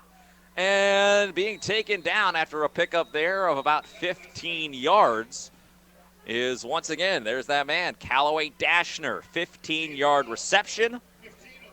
And, boy, he's having a nice little first half here, Nathan, with 3 catches for 51 yards. Yeah, when they get the football to him, he can be a big-time player. And that time they just ran the curl route far sideline. He made the catch and broke a tackle or 2 afterwards and was able to get, of course, out near midfield and pick up a Coldwell Banker Halsey Real Estate first down. Indeed. Good stuff there from the sophomore wideout. Coldwell Banker Halsey Real Estate first down. And as you mentioned, Nathan, Coldwell Banker Halsey Real Estate, you know what they do? They move this town. Yeah, looks like we have a penalty on the play at the end of that. That's going to add even more yardage. Oh, wow. I think 15 yards must have been some sort of personal foul on Herculaneum while we were talking. That is a big blow there for the Blackcat defense that's mostly played pretty disciplined tonight. Maybe some sort of late hit at the end of that against Dashner ends up adding on extra yardage. Yeah, they just announced it over the intercom after the play was over. Personal foul on Herky, so that's their 4th penalty now for 35 yards. And on the first play after the penalty, Eisenbeis keeps, and it's a pickup of 3 yards. 2nd down and 7, 3:40 left here in the second quarter. As Eisenbeis and company just trying to find a way to get onto the scoreboard. As I mentioned in the pregame and right off the top, this Hornet team has not found the end zone or scored points since week 1. Eisenbeis in the shotgun. He's got grass in the backfield. Trips to the left. Eisenbeis is going to roll that way, looking to pass. He sets his feet. He throws over the middle, but it's incomplete, as that one could not be pulled in, and that'll result in a 3rd down and 7. Yeah, that was a nice little play design that time. It's just a matter of if you can hit your receiver. Unable to get it to him that time, though, over the middle. Again, when he rolls out, a lot of the play design with the way they're throwing the football, it's coming out and going to a very specific place, and it's a matter of if the receiver is there to make the catch. Wasn't there that time in a vacated area, but now you got 3rd down. Again, feels like a good opportunity to just go out to the far sideline and give that ball to your main man, Callaway Dashner. I mean, that's been their biggest offensive play here tonight. They got 3 receivers to the right, 1 to the left. It's Grass with Eisenbeis in the backfield. Speed option, they go to the left here near side. Eisenbeis running with it, thinking about pitching it. Now he keeps, now he gets hit, and now he gets dragged down. And that's going to be a big loss on 3rd down of about 7 yards. As a good swarm, Nick Miles there along with Chance Jenkins. Just a great effort by that defensive line to string that play out, Nathan, and not allow them to make that pitch. Their speed has been fantastic on the edge. Love the work that Chance Jenkins in particular is doing. He's listed as a senior, he is a senior, but he's listed as a nose guard. But he's got a pretty athletic build for a guy who plays that defensive tackle position. And he did a nice job to help out there. Again, set that edge, nowhere for Eisenbeis to turn the corner. And the result is you lose a bunch of yardage, too, on the 3rd down to make this right after you hit a big play passing the football and got some help with the penalty yardage. Now you're facing 4th and long. 2 minutes and 15 seconds remain in the first half. 33-0, Herculaneum leading Crystal City. Eisenbeis back to pass on 4th and 14. He rolls out to the right, looking downfield. The pass is short. Intended receiver Jason Moyer, but the ball was at his feet and it could not be corralled. A flag is down, trying to locate it. And it indeed was an illegal shift or an illegal man downfield. A good tap of the white cap by the official there right around the midfield. So that'll be a turnover on downs as Herculaneum will take back possession of the football. So another turnover there, Nathan. But that's certainly one of the better drives for Crystal City to this point, as they were able to actually start moving the ball a little bit. The penalty is going to be declined by Herculaneum regardless, as that'll turn the ball over on downs without a whole lot of confusion. No headaches as a result of that. You just decline the penalty, say we'll take the ball. Nobody else has to do any more thinking. Let's just keep the game moving. 2:04 as Herky will take over on their own side of the field at about the 44-yard line. See if they could punch it in here quickly, Nathan. They had a scoring drive right out the bat that took less than 2 minutes. They've had big plays open on play-action passing, so they know they can hit some deep shots. We'll see if they are able to get one open here, or maybe just let Houston keep carrying the ball and see if he can get loose. Coy with Houston and Myers in the backfield. And they're going to go to Houston near side. Head of steam he goes, but he is going to be dragged down. A really nice tackle there by the senior Sam Smith, who was able to get an arm on the ball carrier and bring him down. Clock runs as it's now a minute and 50 seconds left. 5-yard carry there. Makes it 2nd down and about 5. 133 yards on the ground now for Austin Houston. A minute 35 as now Coy with, actually Tyler Reuter has gone to the backfield in the back spot. And they fake the pitch to him. They're going to throw it deep. They've got a man once again, and the pass is caught. Over the top, it's Luke Teague, and he winds up walking into the end zone. Touchdown. Herculaneum with a long touchdown pass. It goes for 54 yards through the air. Coy to Teague. And that one is going to put an exclamation point on the first half for Herculaneum. They lead 39-0 here late in the second quarter. Finally, we're able to not only hit the play-action pass deep downfield, no penalty involved, but that was Ethan Coy's best throw of the night because he led Luke Teague after the tight end got loose behind the defense. He threw it ahead of him to set him up to make that catch on the run and keep on running. into the end zone. Great job there by Herky to finally execute that big play through the air. And as you said, really put a fantastic little bow on top of what's been a great first half. 39 points for a team that averages less than 10 in the first half is pretty remarkable. The extra point is a towering drive into the sky. That one might have graced the atmosphere, but it comes down and it is going to be way to the left. There's a lot more height than length on that, their extra point attempt, Nathan. But with 1:15 left here in the first half, 39-0 to score, as Herculaneum has put a whooping on Crystal City here in the first half. And the Hornets, look, they've had some good signs of positive life here tonight, Nathan. We've seen some good things from Eisenbeis, but a couple of big turnovers, fumbles being recovered for touchdowns, that really hurts when you're trying to mount a comeback. Yeah, all the kind of self-inflicted mistakes you can have, penalties and turnovers, and then conversion opportunities. 0 for 4 on third down, 0 for 1 the lone time. They've gone for it on fourth down. You got to be able to convert in those situations, because penalties, turnovers, conversions, those are all ways you hold on to the football and keep it. So at the very least, you're keeping that defense on the field, wearing them out. That'll lead to some bigger plays later on, but it can lead to sustained scoring drives for you in the early parts of the game, and they just haven't been able to do that so far tonight. 1:15 left here in the first half, as Herculaneum will send it away. Back deep to return is Callaway Dashner along with Kyle Schomburg. It's a squib kick to the near side, and it is going to be fielded, and immediately Jason Moyer just hits the turf, as didn't quite get a good handle on it. Rather just go to the turf and live to see another down and try to get up and do something crazy. So with 1:13 remaining here in the first half, Crystal City will take over, and I would imagine they'll just try to run the ball a few times, Nathan, and get out of this first half, get back, make some adjustments for the second half. We'll see. At the same time, you maybe want to stay aggressive, tell your team, hey, let's finish off the first half with a strong drive, and this may be an opportunity for an offense that's clearly trying to work in the spread and still even implement it here later in this season. Maybe this is an opportunity to show off the 2-minute drill, see what you can do. Reminder to stick around for the Midwest Sports Center halftime show. Eisenbeis back to pass over the middle. Pass is tipped into the air, and it falls incomplete. Pass was intended for the frequent target tonight, Callaway Dashner, but couldn't quite pull that one in, and as a result, it's incomplete. That was a really nice job there by Kashner to stay with that play. And Eisenbeis, that's the first time I've seen him try to kind of make something happen when the play broke down. He had a free rusher coming off the edge. Cole struck off right in his face.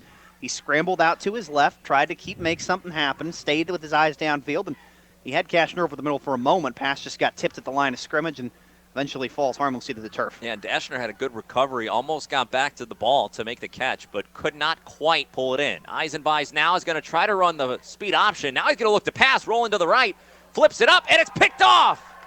Teague with the interception. A flag is thrown in after the interception is made. Teague is taken down at right around the 40-yard line.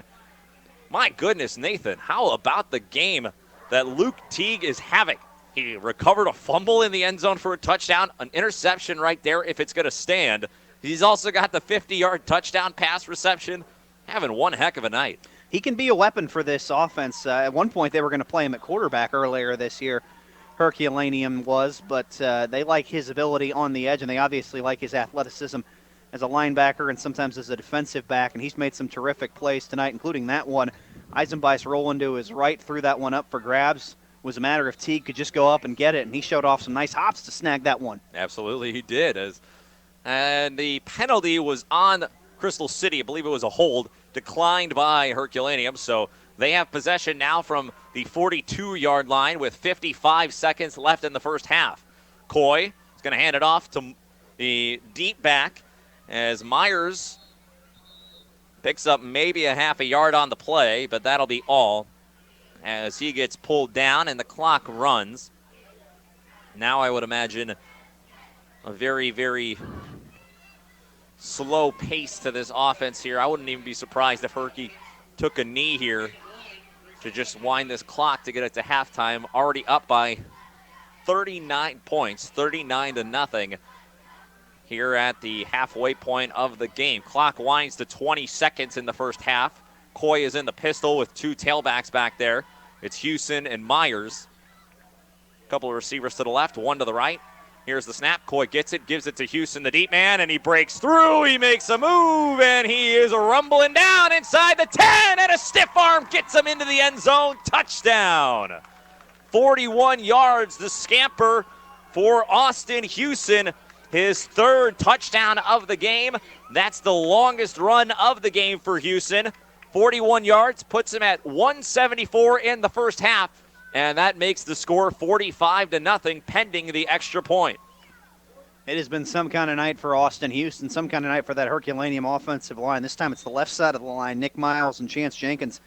I mean, you could drive the fire truck that's parked in the left end zone through the holes that have been blown open tonight by Herky's offensive line. And Houston that time rolls right through, and as you said, able to shake off one tackler at the very end to get the score. Wasn't sure that he was going to make it in there, but he was dragging defenders along with him, and the final stiff arm got him into the end zone, and the extra point attempt is no good. 45-0 the score with 1.5 seconds left here in the first half. That is a dominant first half if I have ever seen one for this Herculaneum team, and boy, did they need it in a big way, Nathan. You knew they were going to come out tonight with a little bit of a chip on their shoulder after losing last week to Grandview in a heartbreaking loss.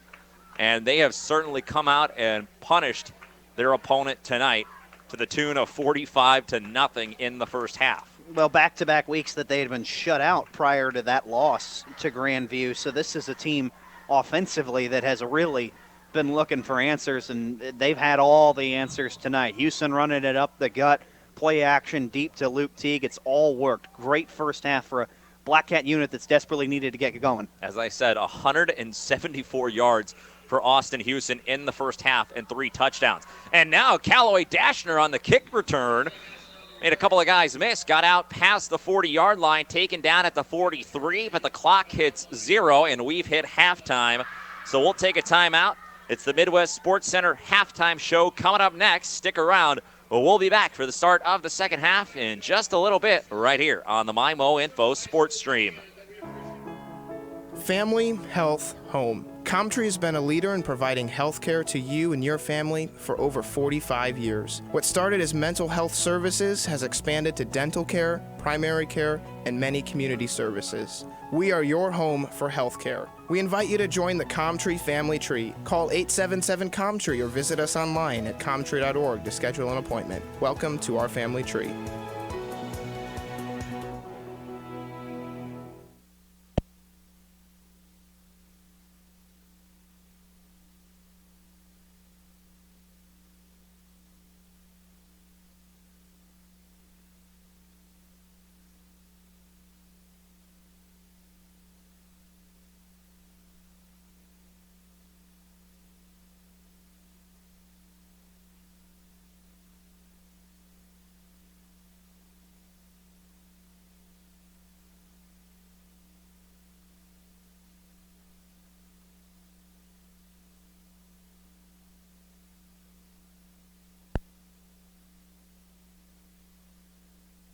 They are leading 21-0 as they have just started the third quarter of play there. Farmington stopped the Bulldogs on their first possession, then used some tough running plays to punch in the first touchdown. So first and goal for the Knights, and Farmington shoves its way toward the end zone and gets in.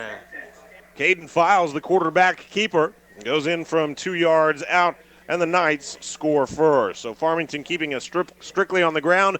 Bodkin with the lion's share of the carries. Damon Guthrie with the big play for 19 yards, setting up Files at the 2, who takes it across the goal line for the score. 7-0 Knights after the PAT. Farmington defense held again, and on the final play of the first quarter, Damon Guthrie pulled off a nice run to extend the lead. Farmington does not have to snap it again in the first quarter. They can if they want. They pitch it to Guthrie. Guthrie looking for the left corner. He's got a block. Damon to the 20. Damon to the 10. And he's nothing but green to the end zone.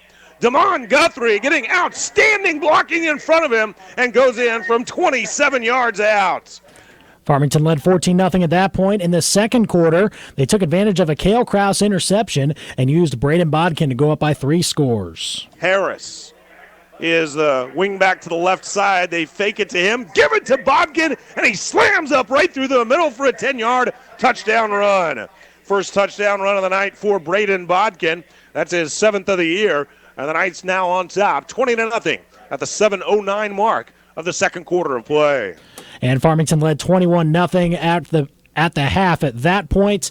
And I beg your pardon, I said 39-0 was the halftime score in Crystal City. It's actually 45-0, Herculaneum leading there at the half. And again, Fredericktown leading 22-21. Farmington back underway with Sykeston on AM 800 KREI right now. Other scores around the area: Hillsborough up on DeSoto 16-12 on AM 1400 KJEF. Jefferson over Grandview at the moment 34-0. And Festus is trailing Pacific 25-0. More Midwest Sports Center halftime show after this. Myers Shoe Store in St. Genevieve is your Red Wing boot dealer. Myers Shoe Store is now offering a 20% discount on all new Red Wing boots. So if you need new work boots, hunting boots, or just new boots in general, Myers Shoe Store is the name to remember. That's Myers Shoe Store, located at 289 Merchant Street, down from Ciro's in St. Genevieve. Call 883-2110. That phone number again is 883-2110 for Myers Shoe Store in St. Genevieve.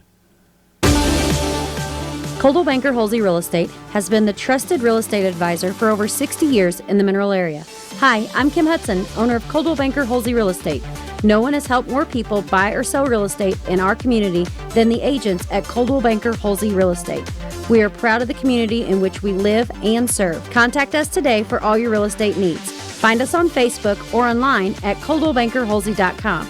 Coldwell Banker Holsey, we would love to be your realtor. The Doe Run Company, providing the minerals and metals we need to power our future. Fall is here and winter is on its way. This is Andy from Gifford Lumber Company in Farmington. We're always ready to help you get what you need no matter what the season. Plumbing, electrical hardware, lumber, tools, and so much, much more. Stop by and see us and check out the Makita, Yeti, Benjamin Moore, Traeger grill inventory. We're Gifford Lumber Company, and we're hometown proud, located on Potosi Street in Farmington. Gifford Lumber Company in Farmington, hometown proud. Back on the Midwest Sports Center halftime show on Regional Radio. Andy Humphrey with you inside the Regional Radio studios on the MIMO Info Sports Stream. It's Herculaneum with quite the lead against Crystal City, 45-0 as they go into the locker room. Herculaneum drew first blood in the opening quarter with running back Austin Hewson breaking free. Gotta just give your guy a chance. 3rd down and 12 going in on the 22. And they're going to give it near side to Hewson. Trying to get to the edge. He gets there. He gets through. He breaks a tackle, and he rumbles into the end zone. Touchdown, Herculaneum. A 21-yard scamper for Austin Hewson. His 4th touchdown of the season. And right away on the opening drive, Herculaneum drives down and punches it in for 6. Blackcats missed the 2-pointer, so it remained 6-0. Hewson wasn't done scoring in the first quarter, though, as he later came up with a 33-yard touchdown run. Coy in the pistol with Hewson behind him, and that's where they're going to give it as Hewson takes it up the gut. He makes one man miss, and he's gone. House call as Austin Hewson takes it to the house. That one from 33 yards out. Hewson made one guy miss near the line of scrimmage and had nothing but daylight ahead of him. And just like that, Austin Hewson, 5 carries, 2 touchdowns, and well over 80 yards. That gave Herky a 12-0 lead. Things kept getting tougher for Crystal City in the first as an offensive miscue led to more points for the Blackcats. 2nd and 12. They have 2 running backs in the backfield, 2 receivers split out wide, and a wingback. Snap is bobbled, and it goes over the head of the quarterback, Eisenbeisen, into the end zone, and it is recovered by Herculaneum. It is a touchdown. Looked like it was Nick Miles who comes up with the fumble recovery touchdown. And they converted the 2-pointer to take a 20-0 lead, and they just kept on running from that point. All told, a 45-0 lead for Herculaneum over Crystal City as they are in the halftime locker room right now. Elsewhere, it is Potosi trailing New Madrid County Central 16-14 at the half. North County with a 26-7 lead over Windsor on the road, and Valley Catholic thumping Bayless right now 65-0 there at halftime there. More Midwest Sports Center halftime show after this on Regional Radio. Dear movers and shakers, We know how you roll, and we're with you. We're with you on the tarmac or terrain. In the 2019 RAV4 Adventure, Limited, and Hybrid models. We're with you in the comfy Highlander with seating for up to 8 and advanced safety features standard. We're with you in the sharp 2019 Toyota Camry with its available cockpit red leather seats. And we're with you in the all-new 2020 Toyota Corolla, loaded with attitude and the latest tech. We're with you. Let's go, Toyota. Find yours at buyatoyota.com. Toyota, let's go places. See Twin City Toyota I-55 at the Herculaneum Auto Mall exit. Don't think twice, think Twin City.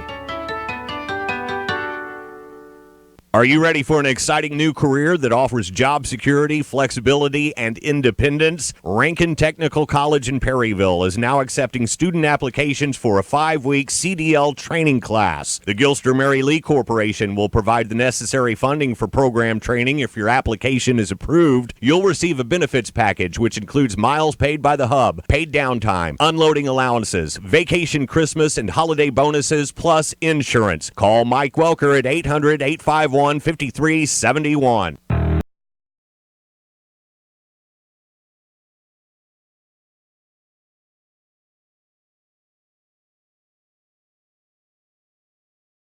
Sports Center halftime show on Regional Radio. Andy Humphrey with you inside the Regional Radio studios. Wild one so far in Fredericktown on homecoming night for the Blackcats as they lead it over St. Genevieve 22-21. We'll tell you how they got there on St. Genevieve's first drive of the game. They featured their running abilities and finished it off with quarterback Logan Gegg sneaking it in. Here we go. First and goal, 3 in the backfield with Gegg. Gegg's going to sneak it himself. Gegg up the middle he goes. Is he in? Yes, he is. A touchdown for the St. Genevieve Dragons. Logan Gegg finishes off the drive, and the Dragons score on the game's first possession. 6-0 St. Gen with 8:13 left in quarter number 1. 7-0 after the PAT. Fredericktown had a quick answer, and Malachi Kyle came up with a big play. Probably still in passing mode, 2nd and long here, unless you want to get a chunk of it back with Kyle. They will hand it off to Malachi Kyle. His first touch makes a man miss, bounces it out left side past the 40-30, now to the 20-yard line. He might be gone. 10-5 touchdown. Malachi Kyle, his first touch of the game. And he takes it to the house. A house call for Malachi Kyle. 7-6, St. Gen by 1, but Fredericktown can tie it with a PAT here in the first quarter with 6:37 left. No good on the PAT. It remained 7-6 St. Genevieve. In the second quarter, the Dragons pulled ahead once again on a 4th down play. Again, 3 in the backfield with Gegg. 4th and 1. Will Gegg look to do it himself here? No, Gegg will go this time on the right side, and an easy run in. Bryce Trollinger finds the empty space on the exterior on the right side of that Fredericktown defense, and Trollinger runs it in for 11 yards. Touchdown, St. Genevieve.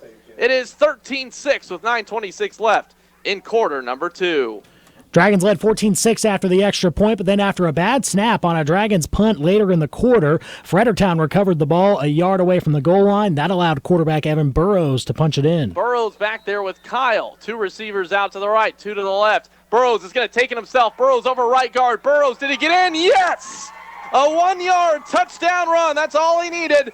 Evan Burrows, his 4th rushing touchdown of the year. And that makes it 14-12. Fredericktown a touchdown. They're down 2 with 7:10 left in the second quarter. A successful 2-pointer tied the game at 14-all, but the Dragons rebounded on their next drive, capped off by a pass from Logan Gegg to Zach Boyer. Ball's at about the 29-yard line of Fredericktown. St. Genevieve in possession. Bullock with Gegg. Gegg fakes the pass. Now looks deep left. He's got a man in the end zone. It's caught for a touchdown over the middle. It is Zach Boyer. And Zach Boyer makes the catch. Touchdown, St. Genevieve. And the Dragons back on top 20-14 with 4:19 left in quarter number 2. They took a 21-14 lead with 5 minutes left, and then with less than 2 minutes to go in the half, it was Fredericktown's turn again. Burrows with Kyle. Burrows fakes it. No, he won't toss it to Kyle. Kyle bounces back inside, dives for the end zone. Did he get in? Malachi Kyle scores! He started outside on the left, cut back middle, dove, and a touchdown for Fredericktown. Malachi Kyle is second of the day. The first for 43 yards, that one just 7. But 7 all he needed. It's 21-20. St. Gen by 1 here, 1:49 left in the second quarter. And Fredericktown made the two-pointer. That gave them the lead for the first time, 22-21 going into the halftime locker room. And we're just minutes away from sending you back out for the third quarter with Nick Lewis and Michael Goldsmith there. Other scores around the area, New Madrid County Central has extended their lead over Potosi 24-14. Park Hills Central trailing Perryville by a touchdown as they have started the third quarter there. And it's halftime in Hillsboro as the Hawks lead the DeSoto Dragons 19-12. That one's on AM 1400 KJEF radio. We will be back after this on the Midwest Sports Center halftime show on regional radio. What was that noise? What's she out there doing? Flying around on her broom again. Clarissa, what you doing on that new Hustler mower? Easy, Mower Mouse. I'm taking it for a spin. Mowing the grass. Hello? It may be October, but mowing season isn't over. There's still plenty of grass to cut down, maintain, and here, I thought you were out here flying around on your broom again. Turns out you're just mowing and blowing out the competition. That's right, Jason. Everybody deserves the fast-moving flight a Hustler mower provides and the low price we can offer here at Fliggs. That will blow out all the competition. See us today at Fliggs Equipment in St. Genevieve on Highway 32 and on the Outer Service Road in Leadington, just off Highway 67. Online 24/7 at Fliggs.com. Fliggs Equipment. Let our family serve your family. Eating good in the neighborhood at Applebee's sounds so good, doesn't it? Hi, I'm Amy Cousins, General Manager of Applebee's in Farmington. You and a friend can start with 2 side salads or an appetizer to share, then choose any 2 full-size entree from the 2 for $20 dinner lunch menu. Or pick 2 items to create your own combo meal from the classic or signature lunch combo menu. Soups, salads, chicken fajita roll-up, clubhouse grill, or chicken tenders. There's so much to choose from, and it's all under $10. Dine in or call it in. Applebee's on Karsh Boulevard in Farmington.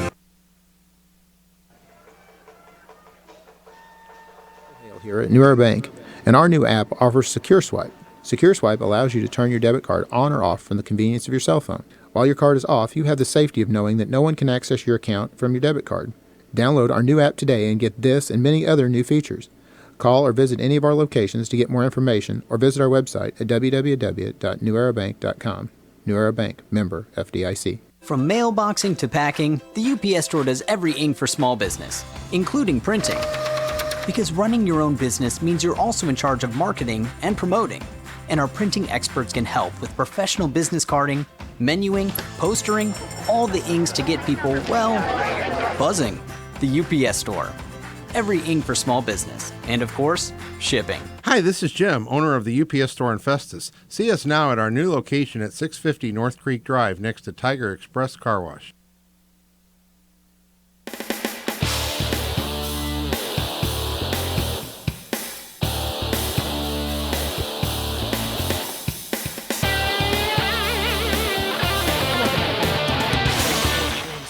Time in Crystal City as the Herculaneum Blackcats all over Crystal City at the moment, 45-0. We'll get you back out to Brandon Pavlina and Nathan Gertz in just a moment. Meanwhile, they have started the third quarter action in both Sykeston and Fredericktown.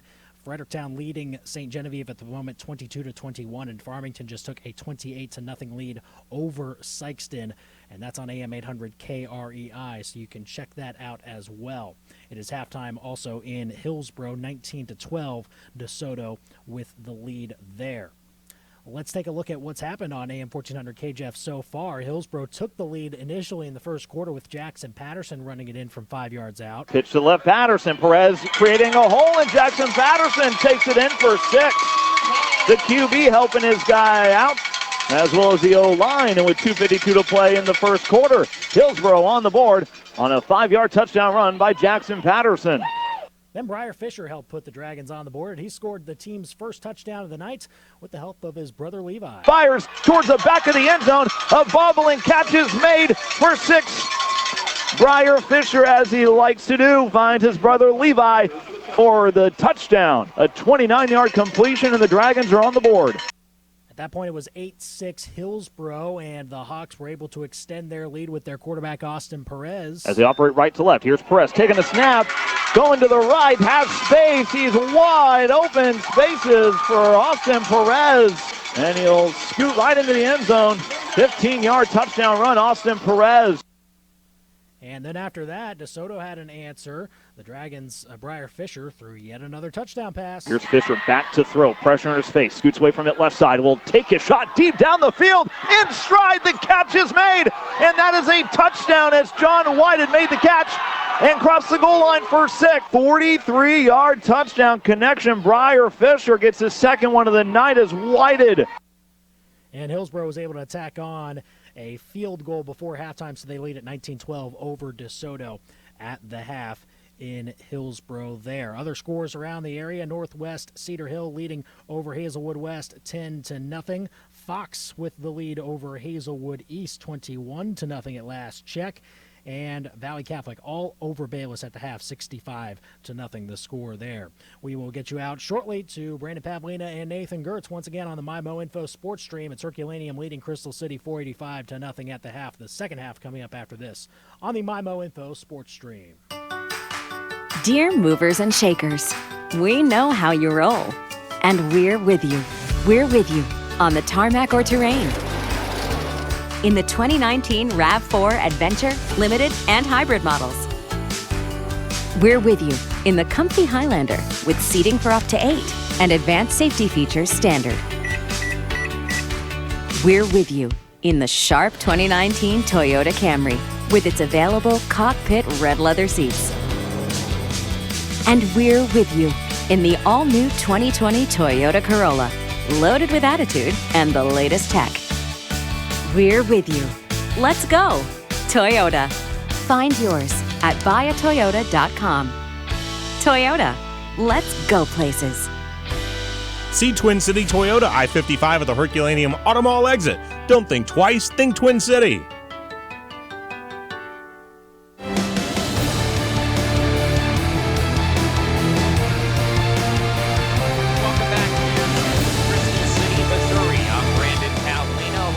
Nathan Gertz as we wrap up the Midwest Sports Center halftime show. We get back to the action here. 45-0 our score coming out of halftime. Herculaneum leading Crystal City. Let's quickly take a look at the starters for both teams once again.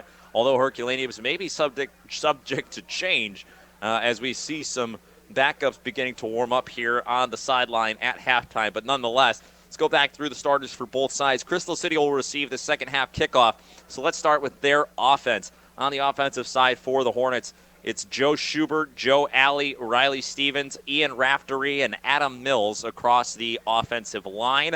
The wide receivers, Callaway Dashner, who had himself a nice first half. He had 3 catches for 51 yards. Also the receivers, Sam Smith and Jason Moyer. The 2 tailbacks, Gavin Grass and Chase Coleman. The starting defense for the Herculaneum Blackcats. Up front, they got 4 defensive linemen, Cole Struckhoff, Chance Jenkins, Isaac Tandy, and Nick Miles. And in the linebacking core, they have a quartet. It's Luke Teague, Austin Houston, Cody Gibson, Cole Myers, Tyler Reuter, and Ethan Coy and Elijah Fisher. As on the offensive side for Herculaneum, let's jump over and take a look at that unit as well. Up front, the offensive line from left to right, Nick Miles, Chance Jenkins, Cole Counts, Cole Struckhoff, and Isaac Tandy. And then the receivers, Luke Teague, who's had a huge game so far, Elijah Fisher, and Tyler Reuter. The tailbacks, a trio, Cole Myers, Austin Houston, and Cody Gibson. And the starting quarterback, of course, Ethan Coy. Forgot Blake Eisenbeis, the starting quarterback on the offensive side for Crystal City. Defensively for Crystal City, 3 down linemen up front, Riley Stevens, Ian Raftery, and Joe Alley. In the linebacking core, it's Adam Mills, Joe Schubert, and Gavin Grass. 5 DBs.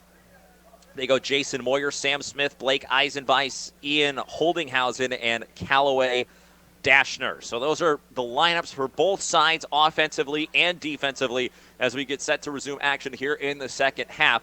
Minute 15 remaining on the clock before we get to the kickoff. Let's go ahead and quickly take a look at some first half statistics. Those stats brought to you by Presbyterian Manor. Presbyterian Manor, the way you want to live. farmingtonpresbyterianmanor.org. Ethan Coy for Herculaneum's got 89 yards through the air on just 3 completions. He does have a touchdown pass, a 54-yard strike to Luke Teague. Teague with 2 catches for 86 yards on the night. And Austin Houston has been the man running the football for Herculaneum. He has 11 carries for 174 yards. He has been lights out.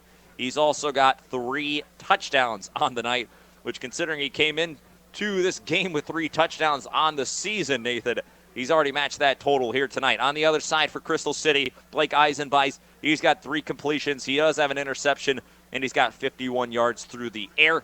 Only 18 yards on the ground for Crystal City, so that is where they need to make the biggest improvement because they were able to make some plays through the air.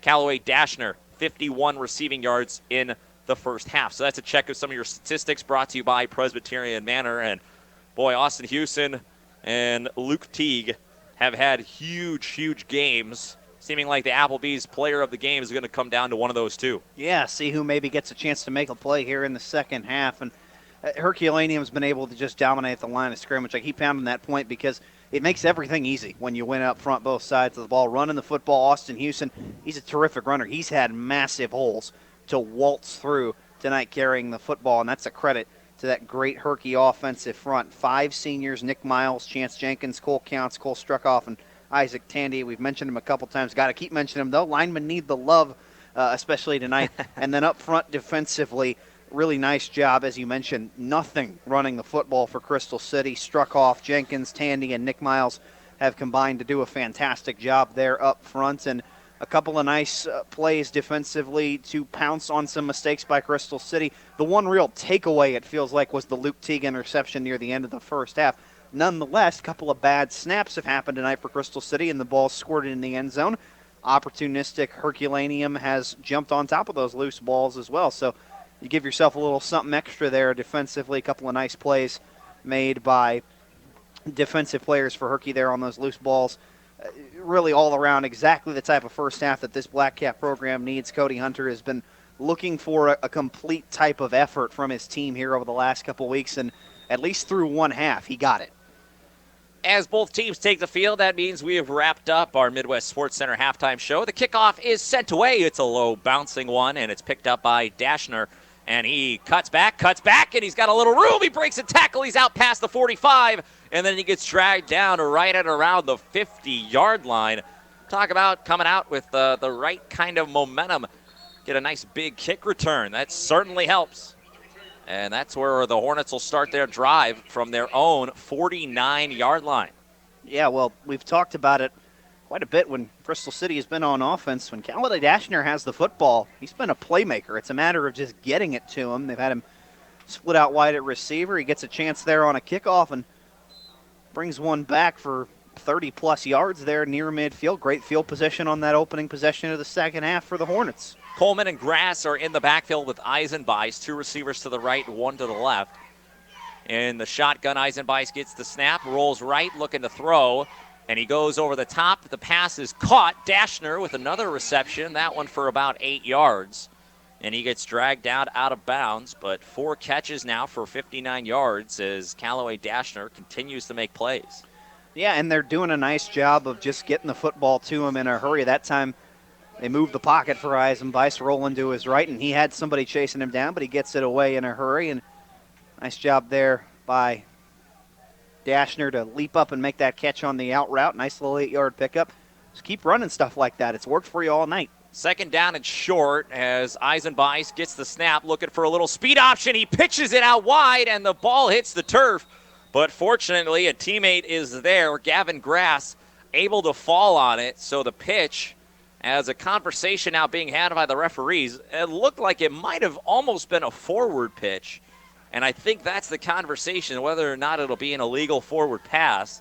If not, regardless, Crystal City was able to fall on the football, and they actually fell on it ahead of the first down line. So if this stands, and it won't, it'll be an illegal forward pass, as that is the motion when the hand goes behind the back. Illegal forward pass, so that'll be a loss of down, and I believe it's a loss of 5 yards as well. regardless, it's a loss of down. So it'll be third down now as Crystal City gets pushed back. And just a play that didn't develop the way they would have liked there, Nathan. They had the pitch on the outside, but Eisenbeis was just a little indecisive. And as a result, that wound up with the ball hitting the turf. We've already wound a minute and a half off the clock, as Nathan mentioned to me, coming into the second half. Looks like we're going to have a running clock here throughout this second half, barring Crystal City making it a little bit of a closer game. Of course, the clock has stopped now for just the stoppage, the discussion, all of it. But, yeah, loss of down and a loss of yards, as that'll make it now 2nd down and 7 from the opponent's 46-yard line. Third down and 6 or 7 yards to go.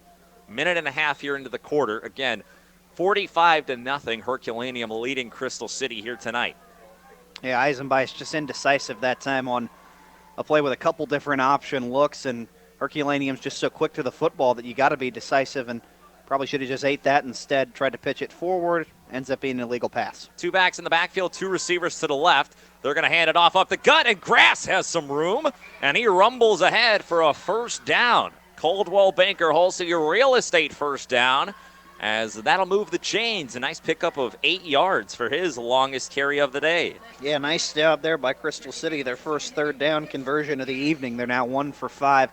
Second teamers, it looks like, are starting to pour in for Herculaneum defensively, but that was a good job of getting some blocking and finally winning up front to open up a hole there for Grass on the third down run. Yeah, I don't know if we'll be able to get to all the substitutions, a lot being made, but we'll be keeping you updated on who's making the plays out there. Back to pass, Eisenbeis, another pass complete, and there's that man again, Callaway Dashner, as he catches it right at the line to gain and turns upfield and gets about a half a yard more.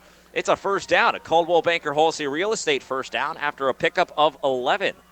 Yeah, his route running has really been impressive tonight, particularly on that curl route that they run to him on the far side of the field, where he just sits down, comes back to the football after about 6, 7, 8 yards, and he's doing a nice job of very crisply making that turn and coming back to the football, and the result is the corner still moving down the field. Hand off to Grass. He bounces out of a ball carrier, and he gets into the secondary, and he gets taken down, but not before another first down play. So 3 plays and 3 straight first downs. That time, Gavin Grass bounced off a couple of attempted tacklers and got himself about 12, 13 yards. Good job by Gavin Grass, just a freshman. We brought it up in pregame. He's asked to do a lot here in his first year as a running back and one of their middle linebackers, and he's making some plays now here in the second half. So 1st and 10 from the 14 as Crystal City tries to find the end zone. High snap, Eisenbeis gets it. He hands it to Grass. Grass gets wrapped up and taken down. A nice arm tackle by one of those defensive linemen in there. Looking like that time it was Tristan Watson, the sophomore for Herculaneum, who made the play. 8 minutes now remain in the third quarter. 2nd down and 9 after the gain of 1 by Grass. As Crystal City will set up with 2 receivers to the left, 1 to the right. It's Grass in the backfield with Chase Coleman. Eisenbeis in the shotgun. Snap good. They're going to hand it. And it's on the ground, but falling on it quickly is Chase Coleman.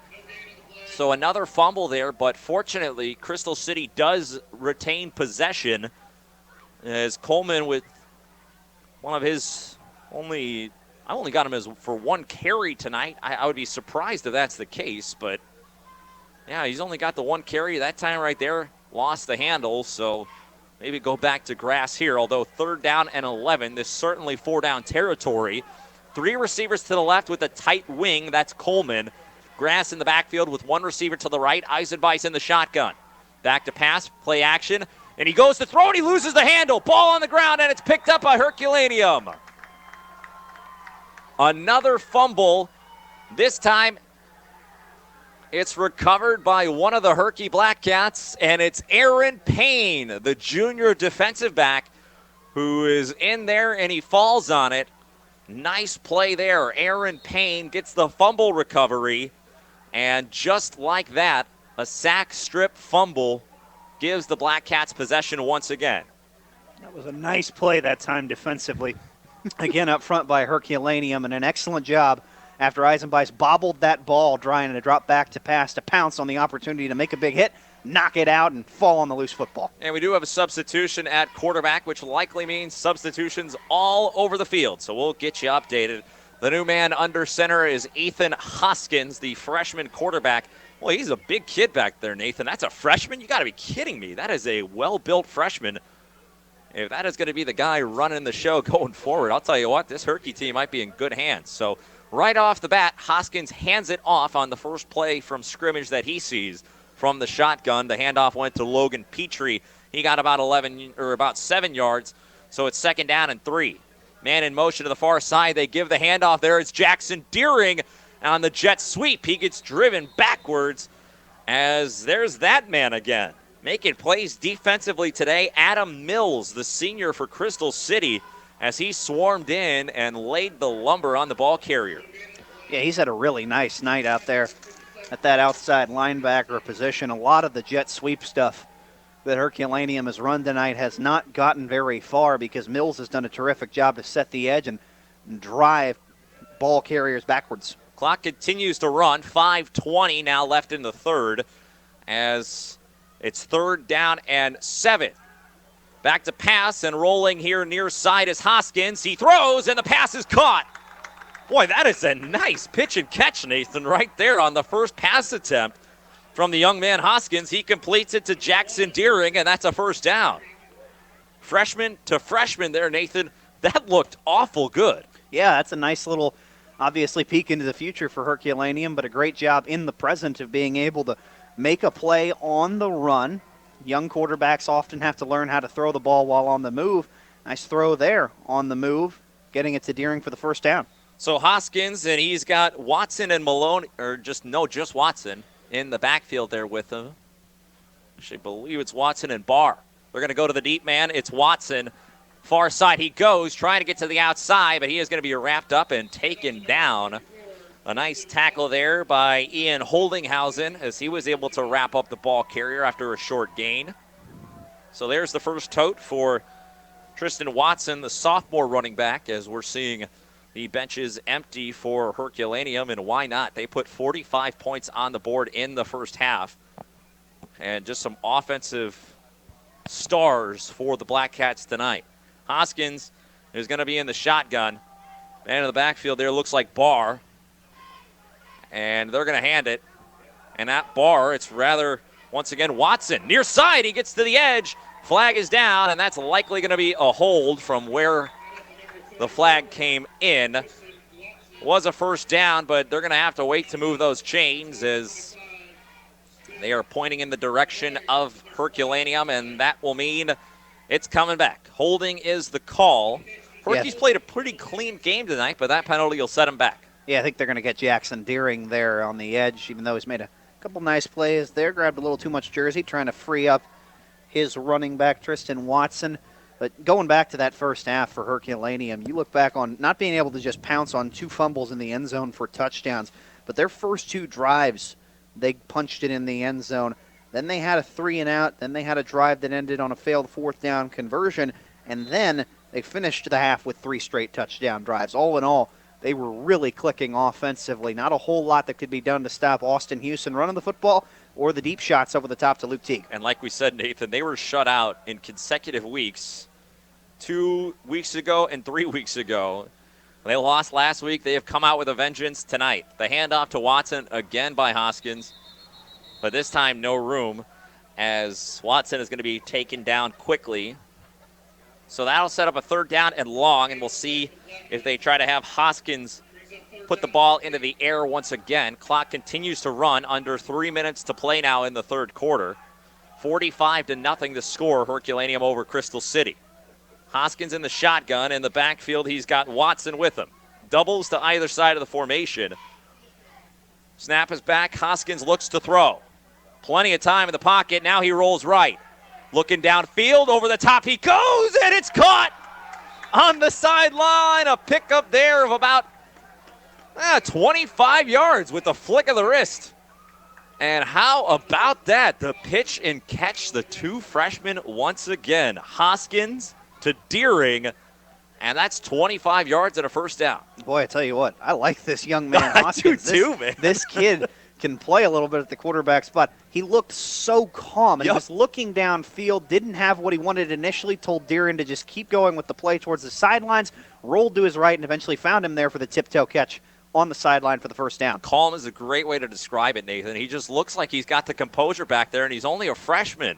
Flag comes in as they hand the ball off. They go to Watson on the far side, and he is going to be rattled down quickly.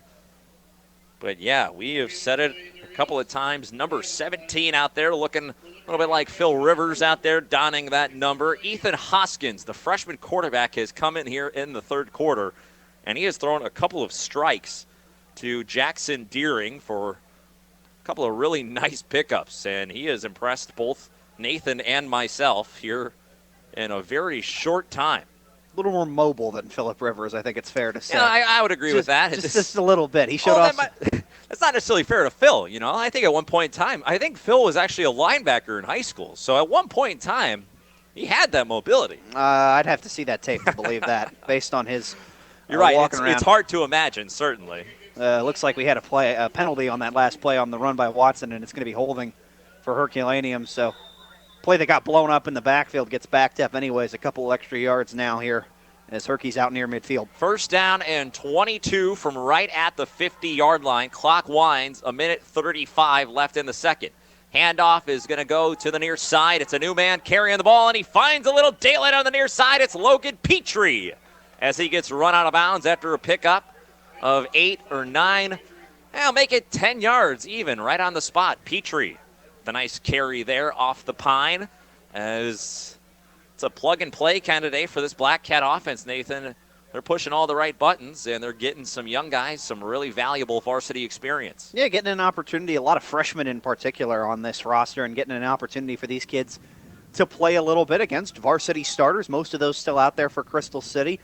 A year or even 2 years from now, they're going to have to be out there playing every down for this Herculaneum team. Clock winds under a minute. Hoskins going to hand it off to Petrie again. Petrie knifing through, but he is going to be met in the hole and get driven backwards. Gavin Grass, the freshman linebacker for Crystal City, able to get his nose on the ball carrier, make the tackle. Gain of 1, and so that'll make it now third down and about 12. Already in this drive so far, the freshman QB, Ethan Hoskins, has faced third down in a passing situation, third, medium, third, and long, and twice he's converted on third down, finding Jackson Deering. I would imagine you want to pay a little extra attention to number 1 in black and white here on the near sideline if you're the Crystal City defense. Yeah, I think you could say that again. I'm kind of excited to see if they're going to throw the ball. Instead, they will not. They'll hand it off. Petrie with some room, and he gets taken down hard. A high tackle there. No call, no flag down. Might have been a bit of a horse collar almost, but regardless, no flag. They take him down, and that's going to allow the quarter to come to an end. So 3 quarters in the books. A nice carry there for Petrie, picked up 6 yards. So it's going to be fourth down and maybe 5 or 6 to go when we come back here on the MyMo Info Sports Stream. Everybody's going home, pool and spa. Imagine slipping into your own spa at the end of a long day. Soothing, relaxing, refreshing. This can be your life. We can help. I'm Angie DeClue, owner of Home Pools and Spas. We have new inventory of spas, starting from 2-person all the way up to family size. One that will fit in the corner of your patio to larger models that can be used indoors or out. Home Pools and Spas on the outer service road just south of the Ludington exit. The Jefferson County YMCA invites you to join us for our annual Healthy Senior Day on Thursday, October 24th from 10 a.m. to 12 p.m. This community event is designed to provide active older adults with opportunities and resources to help them live happier and healthier in mind, body, and spirit. Enjoy fitness class and pickleball demonstrations. Flu shots provided by the Medicine Shop, covered by most insurance plans. Information from community agencies and partners, plus giveaways and prizes. For questions, contact the Y at 636-931-9622. This event is free and open to all, so stop by and bring a friend.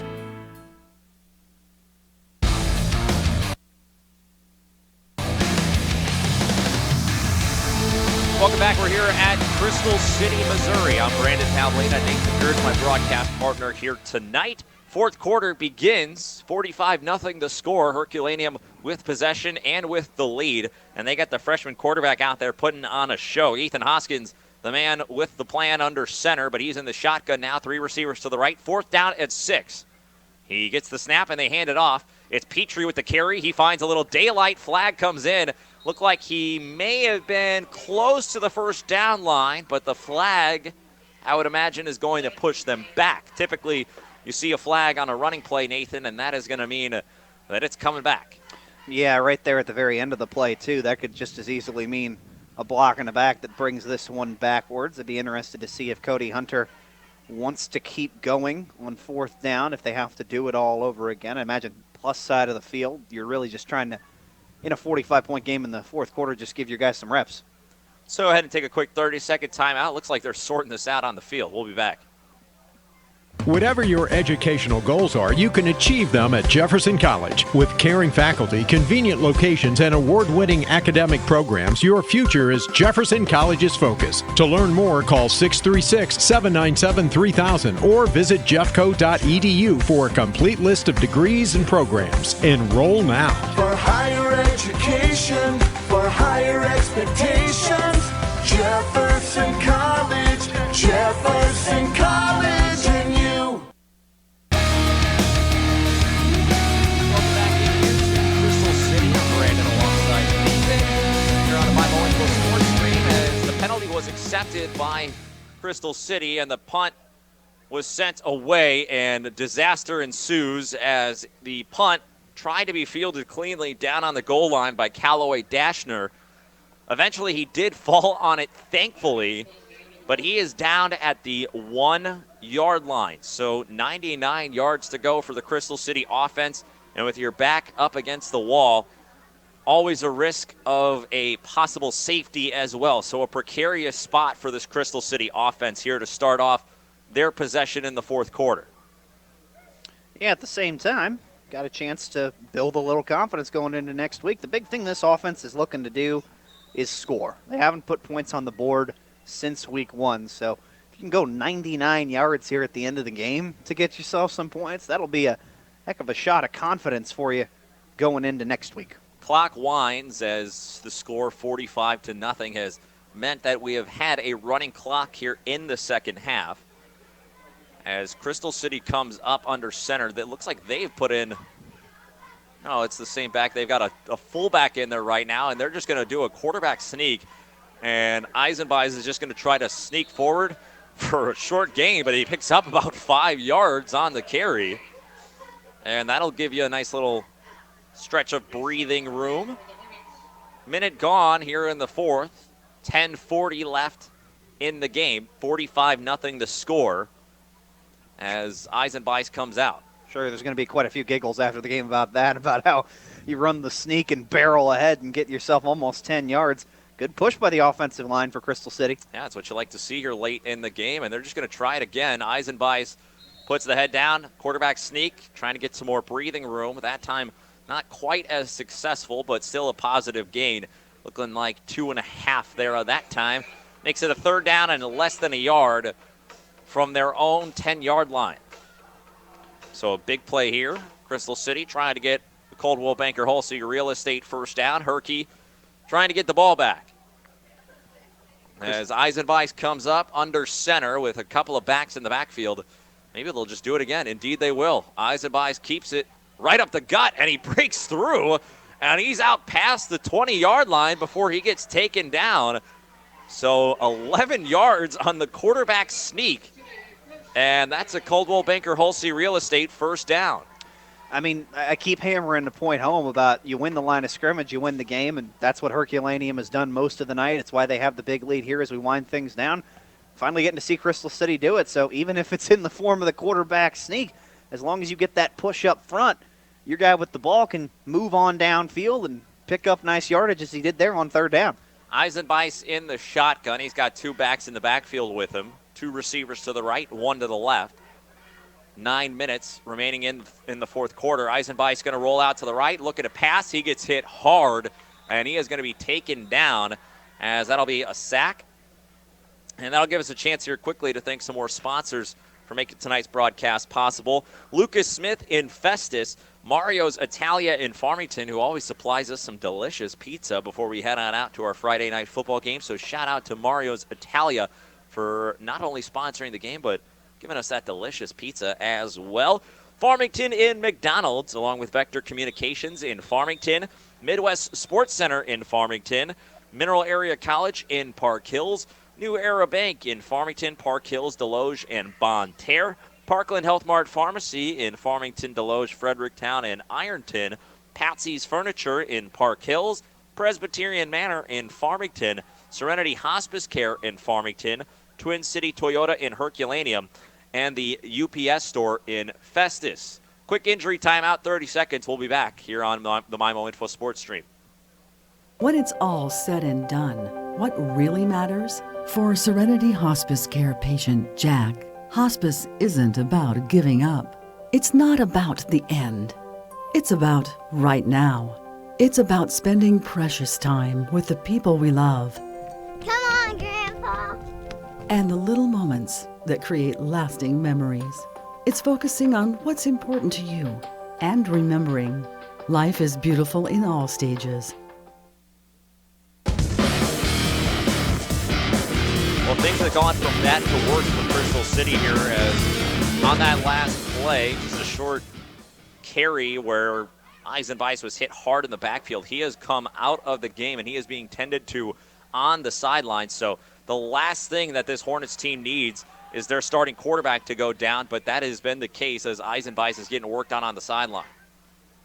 Yeah, now a change made at quarterback, as it looks like freshman Kyle Schomburg is going to be out there and run the show for the moment. They've obviously tried to just run the football here at the end of the game, power, so not a lot to be asked of Schomburg going forward. You really hope Eisenbeis can stay healthy. He's their rock at QB and a starter defensively to boot, one of their best players.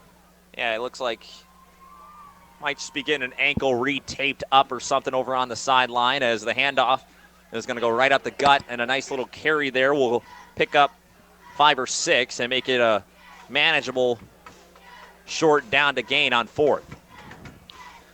Yeah, nice job that time. Honestly, pretty good push, and actually they're going to move the chains and say he picked up that first down run there. Chase Coleman, nicely done to lower the shoulder, get the extra yardage he needed to keep the drive moving, and good showing here from Crystal City's offensive line at the end of the game, getting some push up front. Remember to stick around after the game for the Hearing Care Partners, or not the Hearing Care Partners, the Home Pools and Spas End Zone show. Snap goes over the head of the newly entered quarterback, but he's able to fall on it quickly as Kyle Schomburg, as that is another botched snap, and that is another huge loss, as now that'll make it 2nd down and forever.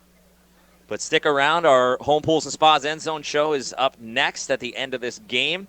And on that, we'll tell you about our Applebee's of Farmington player of the game, in addition to our Serenity Hospice Care play of the game. So stick around, as 6.5 left here in the 4th quarter, 45-0 the score. Herculaneum over Crystal City, as Schomburg back to pass, throwing it over the middle. Pass is caught, and there's that man again, as once again, Callaway Dashner with another reception, and he drags a couple of defenders forward, 12 yards on the play, makes it 3rd down and 14. If you can hear the faint roar, that's the Herculaneum sideline. Blackcats are fired up watching the backups in there, and that's great to see the older players sitting there on the sideline, still very engaged and excited, watching these young kids get a chance here in the second half after they had a whale of a first half that's ultimately going to help them secure their 2nd victory of the year. Clock winds under 6 minutes. Schomburg back to pass. Again, it's thrown, but this one is incomplete, as Callaway Dashner, the intended receiver again, but that time he was hit hard as he was trying to pull in the pass. So an incompletion makes it 4th down and 14 with 5.5 left in the game. And while it has been a bit of a struggle for Crystal City, not just this year, in the last couple years, Herculaneum also had just 11 wins total over the last 4 years coming into this year. So any victory this Blackcat program can get, they're going to take. And obviously, this was a thorough one tonight. Just about every facet clicking for you on your way to building a big first half lead and holding on. Schomburg back to pass again, near side. Pass caught. Once again, Dashner, does he have the first down? It's close. And they're going to say first down, as they are given some awfully generous spots here right now, as they just want to continue allowing this drive to move.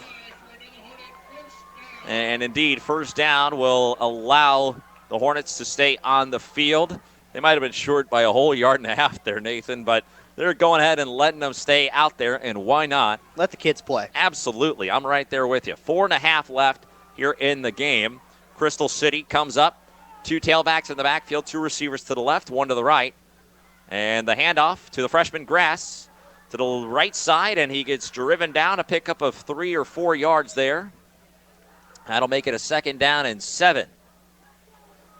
Pretty substantial march already here for Crystal City at the end of this game. That was the 11th play they've run on this drive. They got the ball back right at the start of the 4th quarter on their 1-yard line, and they're marching their way out slowly but surely to midfield. So this is a nice little possession they're putting together here to end this ball game. Dan Fox, you're not going to be pleased with the way this one went at the end of the day, but these are some nice nuggets to help, again, a young team build going forward. I think every bit of concern right now for Dan Fox and this Crystal City team is on the bench on the far side, as taken off and running is the newly entered quarterback. And no, actually not the quarterback. It was a handoff, but a flag goes down. Chase Coleman was the ball carrier to the far side. He had a nice little window of real estate to work with. Got himself a first down, but it depends on what the flag will be. Looks like hands to the face against Crystal City would potentially back this one up. And I was nervous about taking my glasses off there for a second. I'll be honest, I don't have great eyesight far-sighted-wise. Oh, no, they call the how about that? Hit to the head, I think, on Herculaneum defensively. Face mask is what they said over the loudspeaker here. So that's certainly a help for this Crystal City team. And Nathan, like you said, this could be a big drive for Crystal City to build some confidence down the stretch. They started this drive all the way back on their own 1-yard line, and they're now just 28 yards away from finding pay dirt and scoring for the first time since week 1. The only points they have, 8 of them, 1 touchdown and a loss to Chaffee in week 1, and it's an unfortunate thing to say, but they have not put any points on the board since. But here you are with an opportunity at the end of this ball game to perhaps get the job done, as we had whistles blow here, and I think probably a legal substitution. Yes, that's gonna be 20 yards in penalties on top of that little nice run there by Coleman. That, again, allows Crystal City to move even closer and perhaps put one in the end zone here before the game's over. So now Crystal City comes up at the 23-yard line. 3 minutes left in the clock. Can the Hornets get on the board? Under center, it's Schaumburg, as he's going to turn around and pitch it. Grass is the pitch man. He cuts back, he gets around, and he gets taken down at the 20-yard line. Short pickup there, and now Grass a little slow to get up, and certainly at this stage of the game, health is exceptionally important for a Crystal City team that trots out there only about enough bodies to field a team. They've only got about 16 or 17 players suited up right now because they have a couple of injuries. So they need Grass to remain healthy. He stays in the game. 2:20 now on 2nd down and 2. Schaumburg is going to give it to Grass. Grass up the gut, and he makes one man miss before being dragged down. He picks up the Coldwell Banker Hulsey real estate first down, and he's taken down at about the 16-yard line. 2 minutes to go now. After the game, the Serenity Hospice Care play of the game will be named. Serenity Hospice Care, peace of mind when it matters most. SerenityHospiceCare.org. Minute 45 on the clock. Schaumburg comes out in the shotgun with 2 backs in the backfield, 2 receivers to the left. Back to pass, Schaumburg goes, and the pass is batted down at the line of scrimmage. Right there looked like big number 72 got a hand on it. Taylor Simpson, the freshman, as he bats that ball down. Nice play there. Yeah, really nice job to get to the quarterback and knock that one down. And you can feel the energy kind of shot back into the building. The Herculaneum sideline going crazy. They want to preserve their shutout. Minute and 10 left in the game. Schaumburg is going to hand it off to Grass. Tries to go outside, cuts back inside. Down inside the 10-yard line to the 5 as he gets dragged down there. A minute left on the game clock. The referees are trying to stop the clock desperately, and now they will. Timeout taken by Crystal City. We'll take one too. We'll be back.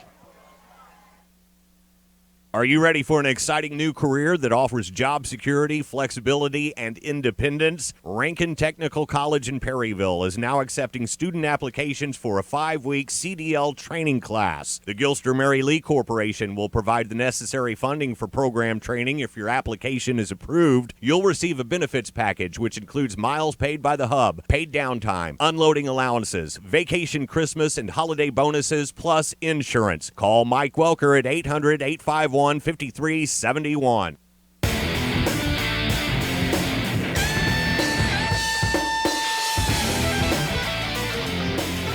back here to Crystal City. I'm Brandon Pavlina alongside Nathan Gertz. Coming up after the conclusion of this game, we'll name our Applebee's of Farmington player of the game. Applebee's of Farmington doing good in the neighborhood.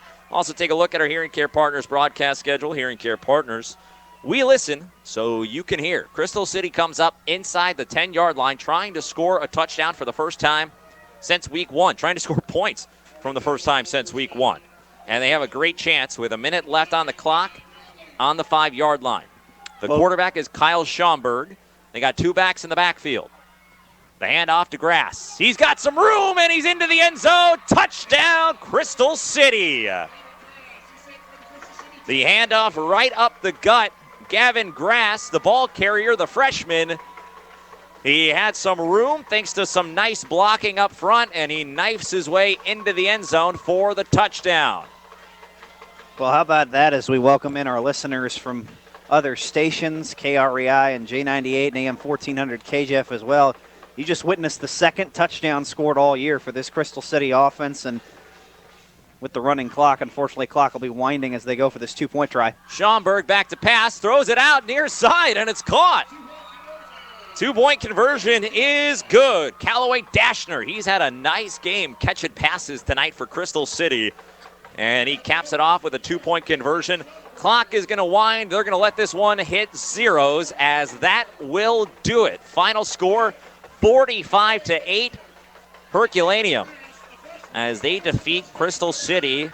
And with it, Herculaneum moves to 2-5. Crystal City falls to 0-7. Let's take a quick timeout. When we come back, we'll wrap it up. And we'll tell you about our play of the game, our player of the game, and then we'll say goodbye. So stick around. We'll be back. Hi, it's Hannah. At Cole's Tractor and Equipment, when you buy an LS tractor, you aren't getting the knockoff. You are getting to buy direct from the major brand maker, not the middleman. That's exactly why LS puts more standard features on the LS tractors and why you get the longer, better warranty with the best price. The best price because you won't be paying the middleman and you won't be paying those franchise fees. LS Tractor does offer the best warranty, and buyer after buyer knows that to be true. When you buy an LS tractor from Cole's Tractor, you are buying direct because we buy direct.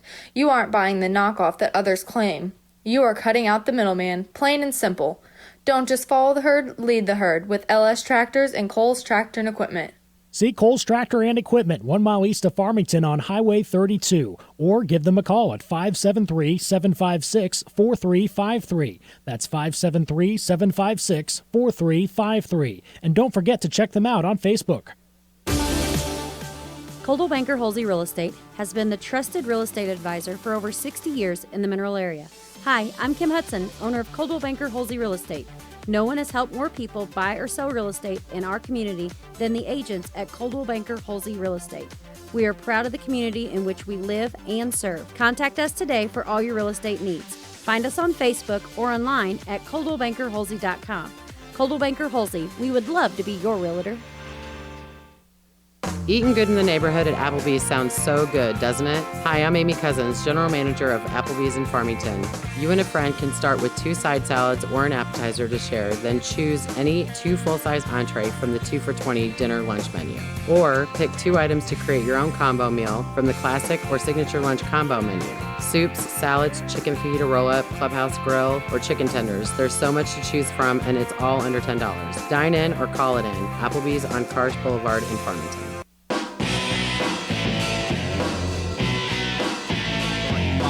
Boy with actually Tyler Reuter has gone to the backfield in the back spot. And they fake the pitch to him. They're going to throw it deep. They've got a man once again, and the pass is caught. Over the top, it's Luke Teague, and he winds up walking into the end zone. Touchdown. Herculaneum with a long touchdown pass. It goes for 54 yards through the air. Coy to Teague. And that one is going to put an exclamation point on the first half for Herculaneum. They lead 39-0 here late in the second quarter. That is our Serenity Hospice Care play of the game. The 45-yard touchdown pass from Luke Teague, from Ethan Coy to Luke Teague. Play of the game, Serenity Hospice Care, peace of mind when it matters most. SerenityHospiceCare.org. And, of course, Luke Teague, he had a fantastic game tonight. He is our Applebee's of Farmington player of the game. Luke Teague, the senior receiver and linebacker. He had an interception. He had a fumble recovery for a touchdown. He had that 50-yard receiving touchdown that you just heard right there. A total of 86 yards receiving tonight. Great game for him. Great performance by the Herculaneum Blackcats as they come out and get the win by a final score of 45-8. That'll do it for us here from Crystal City. I'm Brandon Pavlina saying so long for Nathan Gertz. Stick around. The Home Pools and Spas End Zone Show is coming up next, where we'll talk to all the coaches from our listening area, so you're not going to want to miss that. Stick around. Home Pools and Spas End Zone Show is up next. Goodbye.